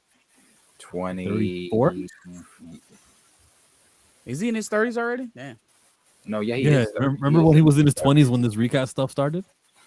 Because I'm trying to think of what he would have grown up watching. Because I don't think he would probably be into comic books themselves, but Disney was putting out If some he's good chronically Avengers stuff. online, if he chronically online, he may not be into the anti-Toussaint stuff necessarily. If he wants to play this character and he's chronically online, he's seen Recast T'Challa about 1,000 times. Yeah, most definitely. I think so. I don't definitely see how aware he of it. gets over trying to be Black Panther and not being T'Challa. If he's holding out to be a mainstay character and he wants to play Black Panther, how do you do that without playing T'Challa? I don't know How we good even come is to that Feige at gathering black actors and making them play things that they don't want to play? Or Very shouldn't good. He's so good. Well, Yahya Abdul-Mateen just played some guy that split Wonder Man. He's Simon Williams trying to play Wonder Man. So Kevin he's Feige very bats good at that. 1,000 with miscasting black actors. He bats 1,000. Shuri was a good casting. What? Shuri, Letitia Wright, she was a good casting. Shuri should have been much bigger than than Letitia Wright. Should have I been won't a argue with warrior you. I won't argue princess. Monica Rambeau with Teyana Paris. I like that one. That was decent. That was a good one. Where is she at? And did they do a good job with her? Well, no, And but that's you was what I talking mean about by casting. You was talking about like- casting, though. Yeah, but I'm also talking about as far as using it. Lawrence Fishburne as Bill Foster. Terrible, terrible. Hell, Sterling K. Brown as Njobu. Sterling K. You Brown couldn't as- find Keep an actual going, bro. relative of As T'Challa. whoever. Right? Who was the Sidewinder, or what was it called in Brave New Yeah, World? Sidewinder. Sidewinder ain't even. Well, but with all due respect, what's Giancarlo Esposito supposed to play? He's like a 60-year-old. I'm sick of him. Alba I'm as, sick of Undead. Giancarlo Esposito. If he get out here in one more interview and say he wants to play Professor X and I know, Denzel It's too play late, bro. It's I don't- too late. It's over. You in Is the he actually MCU saying now, this, bro. or It's they just- over. Right, it's over. Is he actually saying it, or is it just people putting that on him and keeping that alive? He said I'm it like- at least once that I know I about know for said it sure. once, but it seems like every week he's saying it. I'm with Darius. Like, he can't be saying this every week. Hey, y'all, I want to play. Like, and I think Denzel should be. He can't be saying this every week on the week. Every week. Yeah, he better not be, because no. They There got to you be go. putting that on my man. Y'all quit putting that on my man. Now, somebody that is saying it every damn week is Coleman Domingo. Now, I really want him to shut up. Man, I just want to play a villain, somebody that, they don't. You don't really see He him. could be Brother Whatever he be Voodoo. saying. I'm like, Sign shut him up, up. shut up. No, he doesn't he's like he's like Giancarlo Esposito. You already have your MCU role, buddy. You are the animated Norman Osborn. Is You it? got your villain role. But that doesn't stop him from being a live doesn't. action Be villain. live It doesn't. action. He want to It pimp doesn't. slap somebody in live action is what he wants to do. It doesn't. But when did they let Jonathan Majors go? What was that? When 2020. was this trial? December 2023. 3? There you go. Okay. Yeah. So since 23, so for 3 years, Coleman Domingo has been talking about being a villain in the MCU. Buddy, you're beating a dead horse. I want you to stop. They clearly don't want you to be a villain right now. And when you did say that, they did answer the call. They said, sure, we got one for you. Norman Osborn, your How friendly old is- neighborhood Spider-Man. See you on set. Maybe just he wanted to shows stop up as Norman live action. Which I wouldn't mind. Nah. I've seen that. No, because I then wouldn't you mind have to that. make Harry black. And I don't got time for that, bro. Just No, you Just don't. do You the- don't have to make do the Harry shit. black. You don't have to make now him black. look. I had a theory some long ass time ago that they could cast Giancarlo Esposito as Norman and have him have like Ned be his nephew and not even do a Harry arc. Like his I uncle, liked Uncle Harry. I Or you know Uncle what? Norman. Once I saw Giancarlo Esposito as Sidewinder, I think the want of him being in the MCU for me fizzled. I was like, oh, I think I'm good. That wasn't Kinda a like- good pick. It wasn't, but it's kind of like Krasinski. After I saw him as Mr. Fantastic, I was like, I was but fucking I'm- with John as Mr. Yeah, I was Fantastic. fucking with it. But I wasn't mad at one Carlo Esposito as I wasn't mad at it. I think he could have been anybody. Like he, you know what I'm saying? Like his name could have just been Juan, and because that's how bad the movie was. You know what I'm saying? And it was so discombobulated and disjointed. But I wasn't mad at that. I'm mad that they didn't go all the way in with the Serpent Society. I think if they would have went all the way in with that, I think it probably would have changed their mind. and the crazy thing is, you look at the concept art, because the concept art always comes out, later on. Later. The concept art, what this movie was on the drawings are 10 times what I would turn on Disney Plus. Looking at the drawings, you're going to have a better time than watching the movie. Yeah, because the what they were going to do, the Serpents, bro, that shit was dope.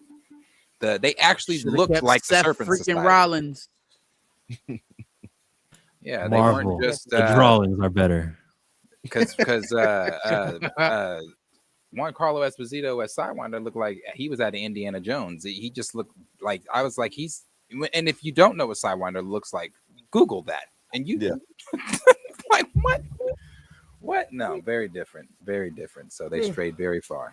Well, they got no problems with casting anymore, right? That's why Aaron Pierre was considered for Black Panther. Just Now, makes do we sense. think that Aaron Pierre was actually considered, or Aaron Pierre type was considered? Do we think that Marvel Studios, and if they did, then Lord have mercy. I think they talked to Aaron Pierre. Then that's crazy. How does one Yo. go about telling Kevin Feige and Sarah Haley Finn, no, someone who looks that way isn't eligible to play T'Challa? So Well, I guess obviously, then you have to be I Chadwick Any Boseman. Wakandan. You got to be Chadwick Boseman because Chadwick Boseman was the one that was able to get them to not have an African country that has never seen a colonizer not be speaking in like British European accent. medieval style, speak. Mm. It took a lead actor with a set to actually stand up and be like, "Hey, this don't make no fucking sense." But in so if many words. But if they don't know that, to add to Marcus's point, if they don't know that about Chadwick Boseman, then it spits on their whole spiel for the last 5 years of we were close to Chad, we're honoring Chad, and this and this and that. It was not close to Chad. I know they weren't. I know they weren't. But the He whole let it slip. Matter of fact, in the interview he did, I forgot what yeah, he let it all slip. They weren't close at all. But yeah, I know they weren't.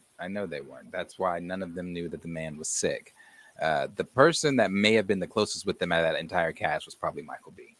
And the only reason I say that is because in the most recent, I don't consider Michael B. Jordan to be an actor, or well, obviously he's an actor, but I don't think he's faking and shaking when it comes to that stuff. The interview he did most recently, where he get choked up talking about him, they asked him a question about him, and he was kind of choking up on just talk. That felt real. That felt real. That felt like real emotion. They worked on the same soap opera together. I think Chad took over for him, or he took over for Chad. Yeah, they were never together. He was. No, I know they weren't together. I'm just saying. So that's the same. They working in the same circle. Do you know what I'm saying? I never thought that cast was close. I always looked at it like a job. Angela Bassett was doing 5 different films while doing Black Panther stuff. You know what I'm saying?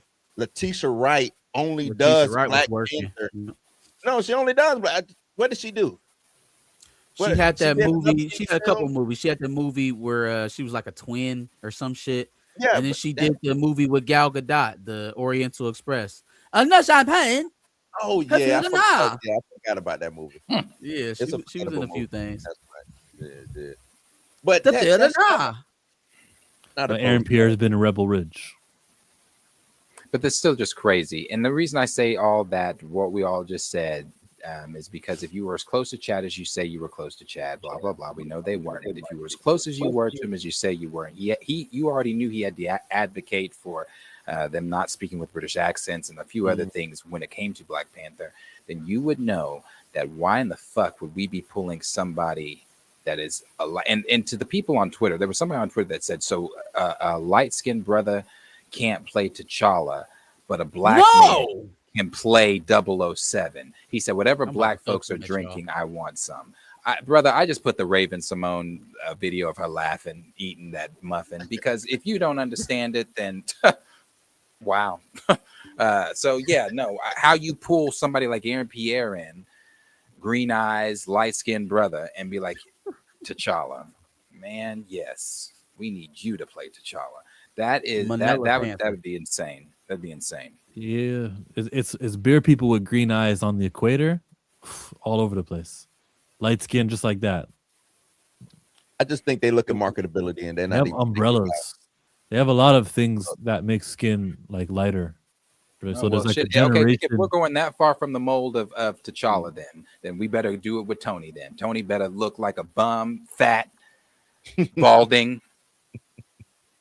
Look nothing like he should look. Oh no, they don't. Come on. Not for their characters now. Not their characters. No. I think you enter the mindset of these people. Because to them, black is black. To them, black is black. Yeah, what are you talking about? He's black. He's black. He's black. Whatever. What do you mean? He's black. T'Challa. That is why accounts like My Time to Shine, Hello, and some of those others, every time a black, like, okay, here's a perfect example.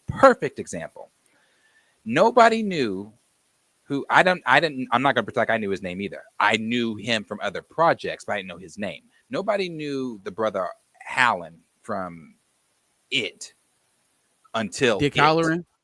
Nobody knew him until the character or the actor. The actor. Oh, nobody knew who he was until It. Now I didn't know his name. Still don't know his brother's name, but I know him from other projects. Most notable one, 12 Years a Slave. He was one of the slaves in the film. Cadillac Records. Yeah, I remember him in Cadillac Records as well too. I remember him in that. However, everybody's now, because it's the new black face on the, because we all just, hey, you're black, you play him, you play. Everybody's like, hey, he can be Martian Manhunter. The same thing they did with Cynthia Erivo, because she did great and Wicked. Hey, she can be Storm. She can be Storm. I'll put a foot in somebody's ass. That's the same.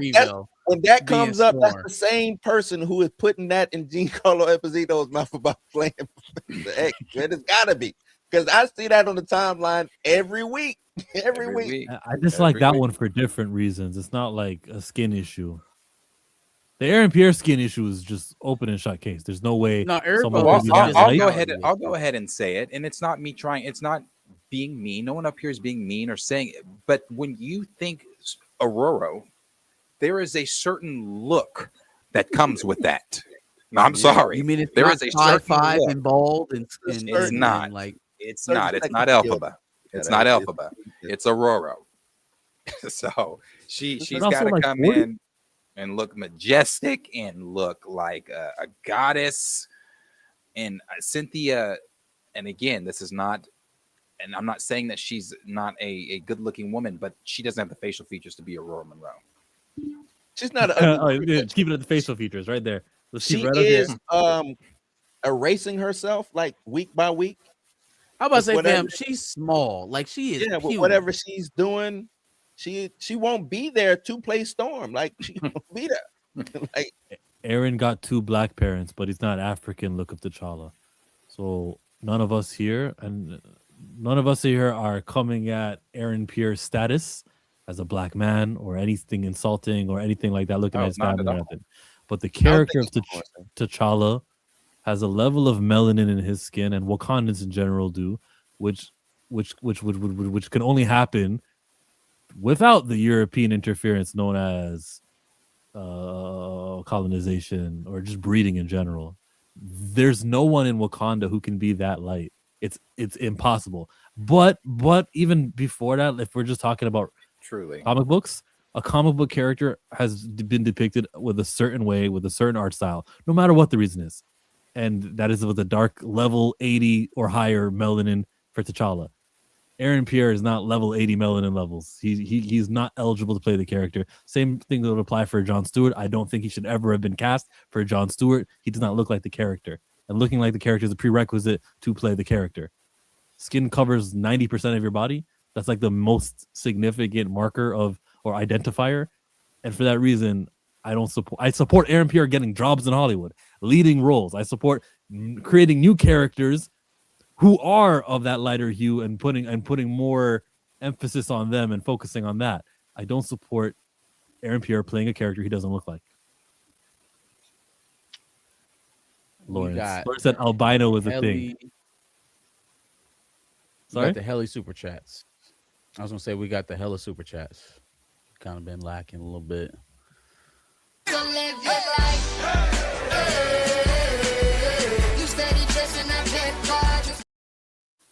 Aaron Pierre as T'Challa is diabolical. Laugh out loud. Perfect timing. It's good. Like, you know, sometimes we say they watch. I always say that these guys are watching. Here, that was historically why no one can look that light in Wakanda. But just in general, the characters have a certain look. Let's make them look like that, and let's have a consistent depiction of what T'Challa is, and not be screwing around with it. Especially like giving him a T'Child and saying that's T'Challa now. Yeah, Aaron Pierre can't play him.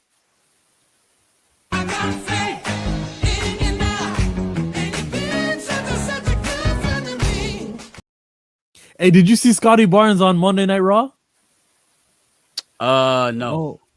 Oh, yes, I did. Yeah, in the crowd. Yes, I did. Yeah, you see what Xavier Woods was saying to him? Some people caught him chirping at him like, "Yo, you're tall for nothing.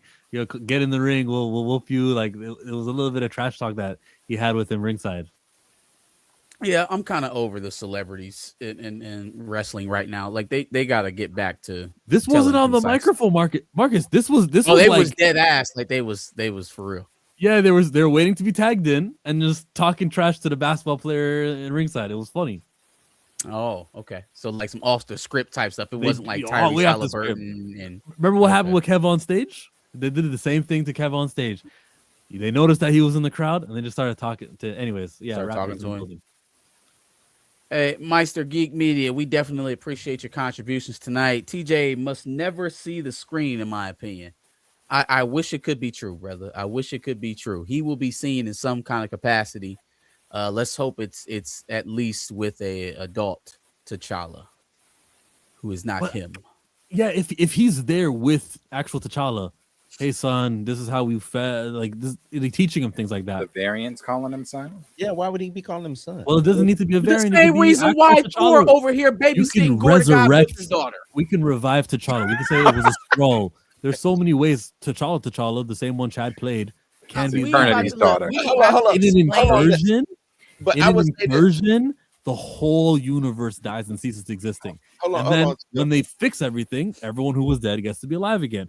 Queen Mother could be alive again too. T'Chaka can be alive again too. At the end of the Secret Wars movie, they can fix things like that. So with that comes T'Challa back, and oh yo, you know what? I'm gonna father my son. Sorry, an adventure just started, and we don't see him for the rest of the movie. Or he appears in the movie as like a fun little, 5 or 6 scenes, really short, cute Mr. moments. T'Challa, I'm no, not he mad at has- TJ. Must never see the screen. Yeah, they Yes, said he they knew. made They T'Challa said the he reason knew. why they went to Haiti. He sent them away so that they would be safe, even though he was just in the afterlife yelling at his damn daddy for sending away Killmonger. So more reason to bring back T'Challa so he could explain why he decided to do that. See, but TJ being on screen, I think don't talk yourself into a scenario where the enemies say, "What's wrong with her? What's wrong with him? He's nothing wrong with." Like it isn't him being on screen. It's him replacing T'Challa as the greatest black character in history of ever and being the substitute that impedes on, popularizing this character the way that Clark Kent got on and screen Peter Parker. is- even with T'Challa. Oh, all right. I'm just saying, make the message clearer so that there's no wiggle room for, You disruption. can stand next to that little boy the same way all these random parental pairings is happening in this phase anyways. They got a whole At bunch of least randomness Thor happening knows- and ain't supposed At to be least there. Thor knows love, though. Thor knows love. No, he don't know that girl. He don't know don't nothing know about that her, girl. Blue. He don't know her. was No, there he for- don't. No, wasn't he there? He was there. No, he didn't. Gore was going into Valhalla and he like, hey, look, can you take care of my daughter? Fam, we just fought to the death. Hey, Why you want me to watch her 100%, man. daughter? I don't know nothing Lisa's about her. honorable. I don't know nothing about her. I know nothing about her. You love that At girl, man. least if I come back to this universe and I father the son that the self in this universe, could never father, I'm serving a purpose. What purpose is Thor serving babysitting baby Gore? Same purpose, man. Same purpose. Is it not the same purpose? No, because now I'm actually taking care of my kid. Maybe not the kid I actually produced, but the kid I produced in this Same thing. universe. This ain't my baby, man. This ain't my kid. Okay, I'll take care. It's the No. same thing. Because DNA. if they probably run don't their even matter. DNA, if they run their DNA, it's gonna come up the same. You can run Damson's We DNA don't know that. and Lil Is the Divine's parent DNA. DNA the same? Yeah, that's You what sure? a variant is. It's like No, a it is. clone. No, it is not. Mark, are we not even gonna go? So Sylvie and Loki are the same. They got shit. No, they can't be. Yeah, I They know. male and female. We're not finna go there. That's why I don't even like that variant shit. We good. Keep it moving. Well, they fucked He's it up. in- Ain't nobody tell them to fuck that up. Then do that and make one of them a girl. Well, no, there's always been a female Loki. The There's always a alligator female and the frog. Like, okay, all right. Loki. Yeah. I'm good. And The keeping black it on whale, the the black Loki. That DNA the same, right? You said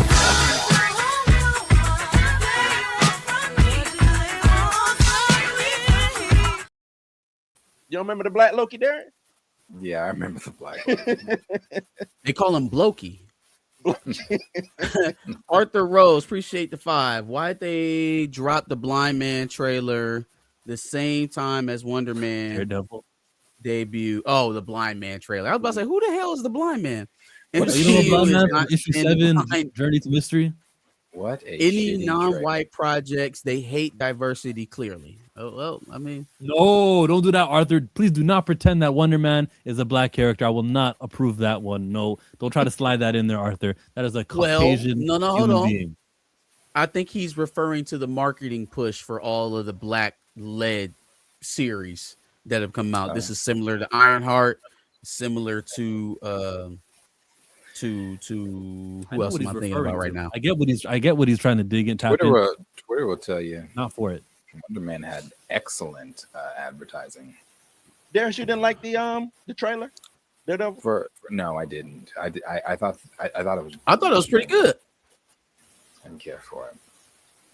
I thought But then it was good. again, I don't. I mean, I'm sure I'll watch Daredevil. I checked out of season 1. We'll see where I am with season 2. I ain't mad at you on that. I ain't Yeah. like season 1. You know, But I did Season like 1 it. was underwhelming. There was a lot more they probably could have done with that series, especially since they paid so much attention to it. Like that was the one that Kevin was very forward about being involved with and keeping his eyes on it, and they reworked the entire series. It was 23 episodes before, then they took it, they ran it down to like 10. They did a lot of work in that series. Marvel is back. He went and did that in the office. He was hyped about that. I believe that. He just knew that was gonna hit. He just Well, knew. with everybody's glowing Wonder Man reviews, they're saying it now. We're so back. Dog, ain't nobody. Those are the critics. Yeah, Like when we start seeing how Wonder Man didn't chart, when we start talking about how many subscribers they didn't gain off of this series, then it'll become clear. A lot of the Disney Plus series have high ratings on Rotten Tomatoes. Yeah, Miss Marvel being one of them didn't chart, didn't do nothing.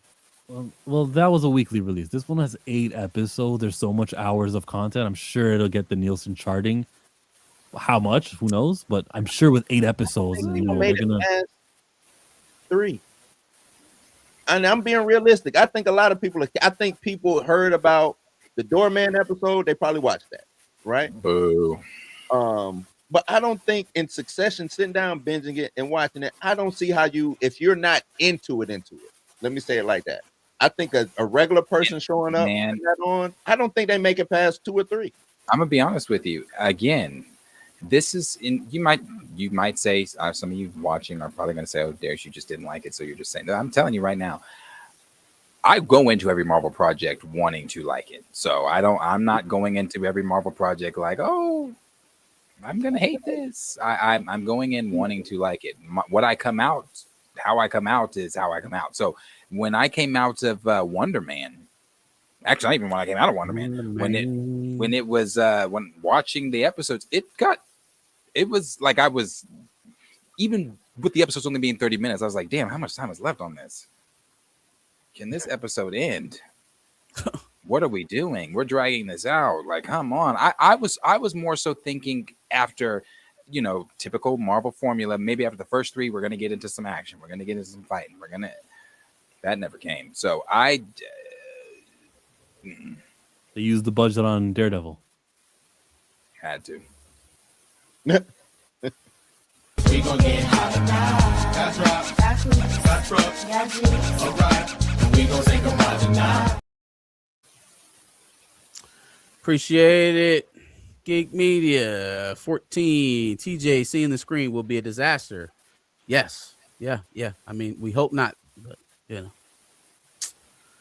I love when we don't call him. We don't call his actual name. Oh, yeah, we don't call him. Yeah. No, it can't be confused. We don't refer to this guy as the word that begins with T that they're trying to tell us he is. We say Tucson. We say to child. This one's TJ. Like I guess the T and the J stands for that, but we don't say those words. I feel wrong even saying right now. T'Challa Jr. I feel like that T'Challa-izes him. We use every word for him. I call him Tank myself. You call what you call the bastard? Tank. Oh, Tank. I was gonna say, why you calling him a Tank? No, that's what I'm calling him. Tank. T apostrophe Tank. A. Like your tank. Like you need to go.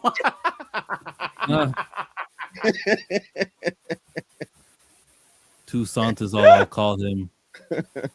Lawrence said, I call him the bastard. Shout out to you. Bastard. Yeah. That's right, Lawrence. Bp3. Our children are bastards. Nakia's son, or now Simon Williams' son now. Simon's son. To ain't, I like that. To kid and to bastard. See, stamina no Tank. Spend a lot of money on my brand new guitar. Baby's got a habit, diamond rings, and Fendi sports bra. You watch Jujutsu Kaisen? It's better than Naruto, in my opinion. No, sorry. Haven't seen that one. What's the Korean one with the guy with superpowers and he levels up? I saw that one. The Korean one has superpowers. Solo leveling. Yeah. They got 2 seasons worth. And I watch Boruto. When it working comes my back way through Black Clover. Oh, that's a long one.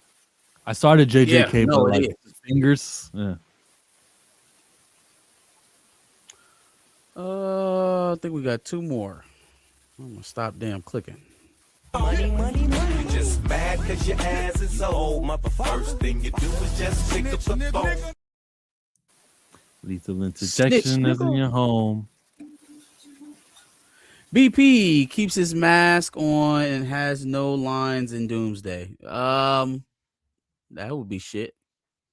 He gets Wouldn't want killed. that. They pull the mask back. It's Dumpton Idris You mean like they did as zombies? in and out of there. Oh, they would. That's so on brand with them. It is. He And they're never gonna do that says with Kang. anything. Yep. They're gonna do that with Kang also. I'm putting money on Doom's big intro or big scene is Counselor Kang's laid before him, one Kang left, and he's doing to Kang what he did to Thanos in the book.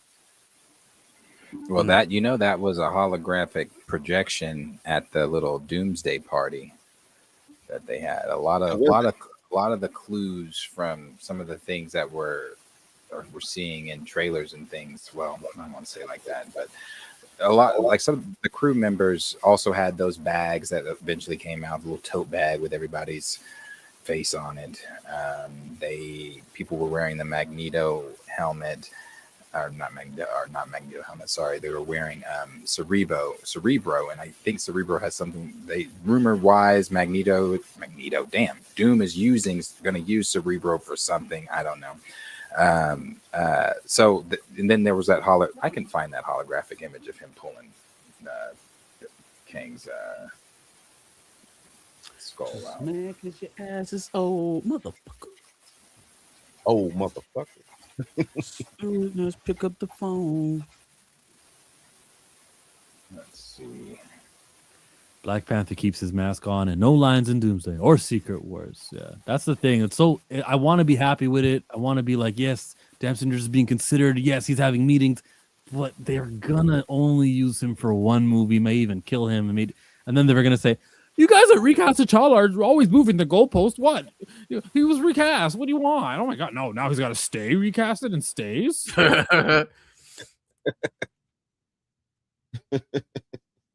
I'm gonna do this last one. That part, I just want the paper. That part. 5 times. 5 times.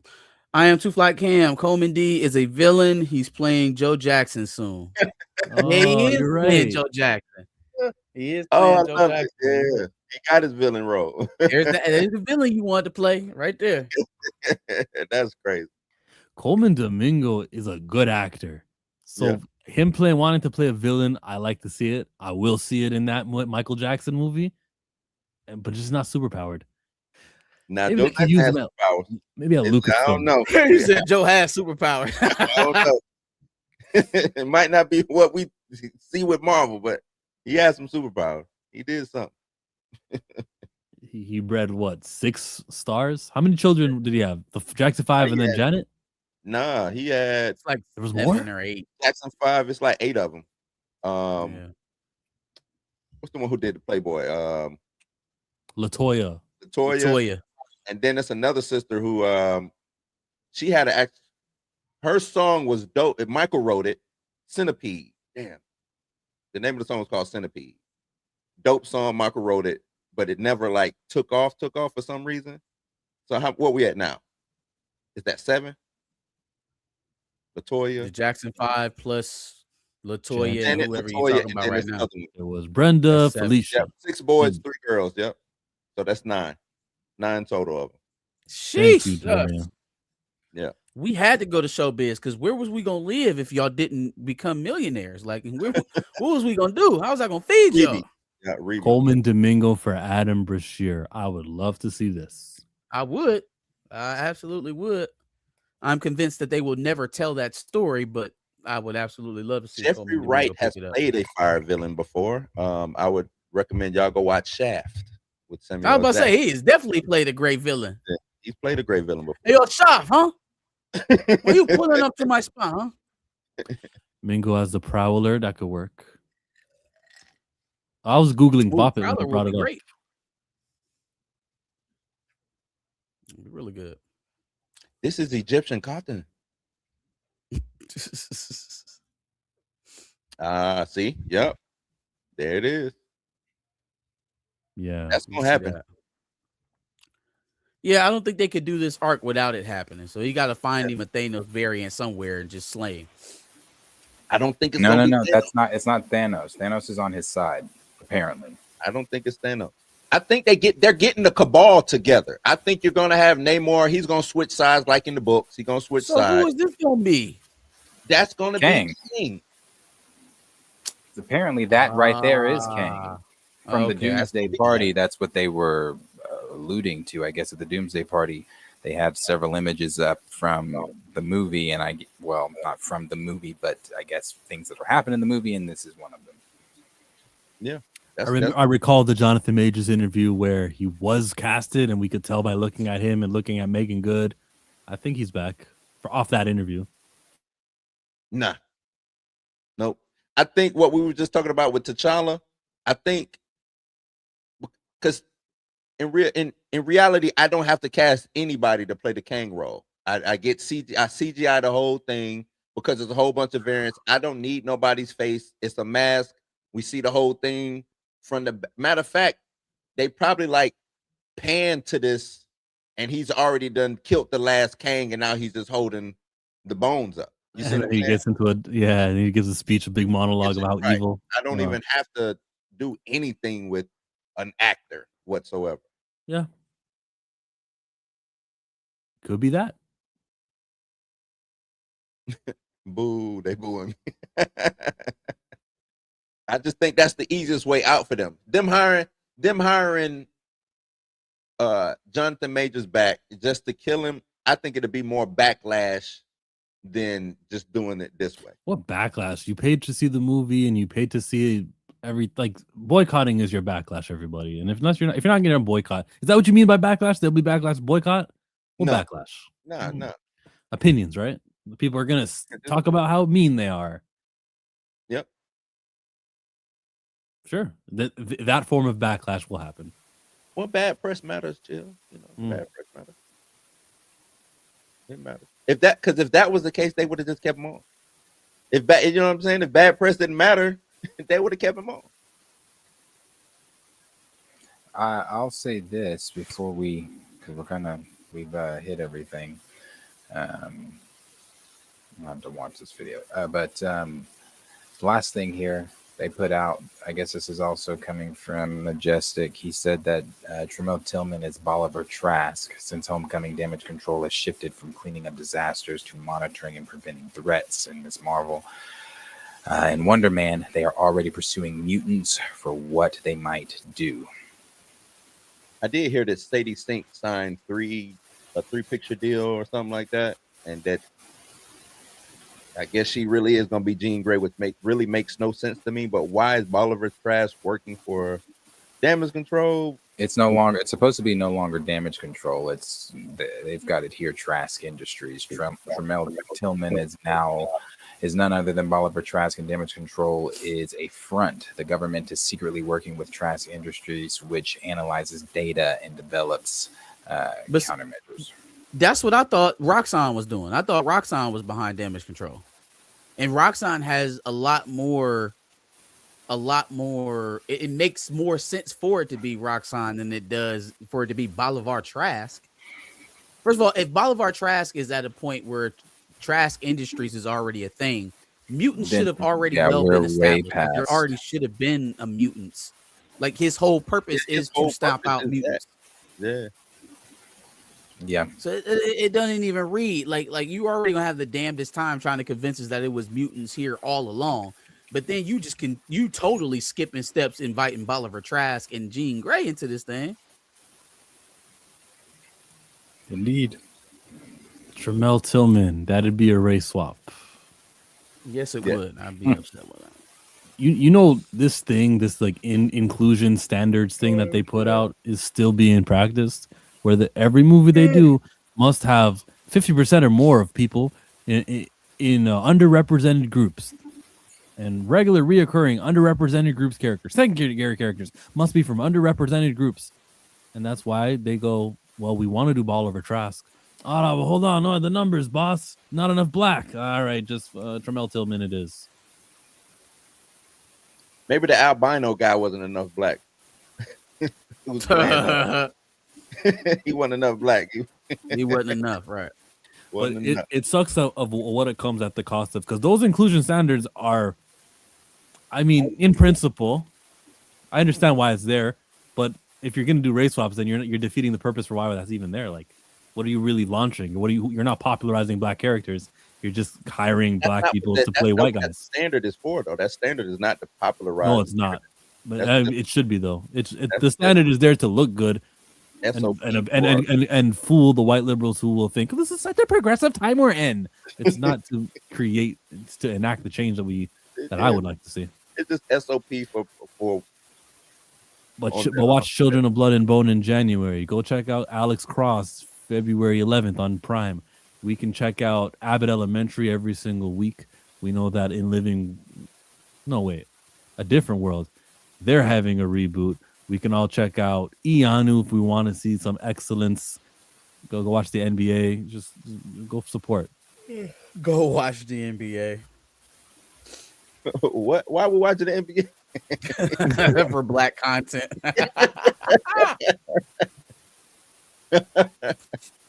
That's crazy. You gotta have like 4 or 5 different apps now just to watch the NBA, man. Like, it is crazy. Oh, Royal Rumble on Saturday. Obafemi's about to win it.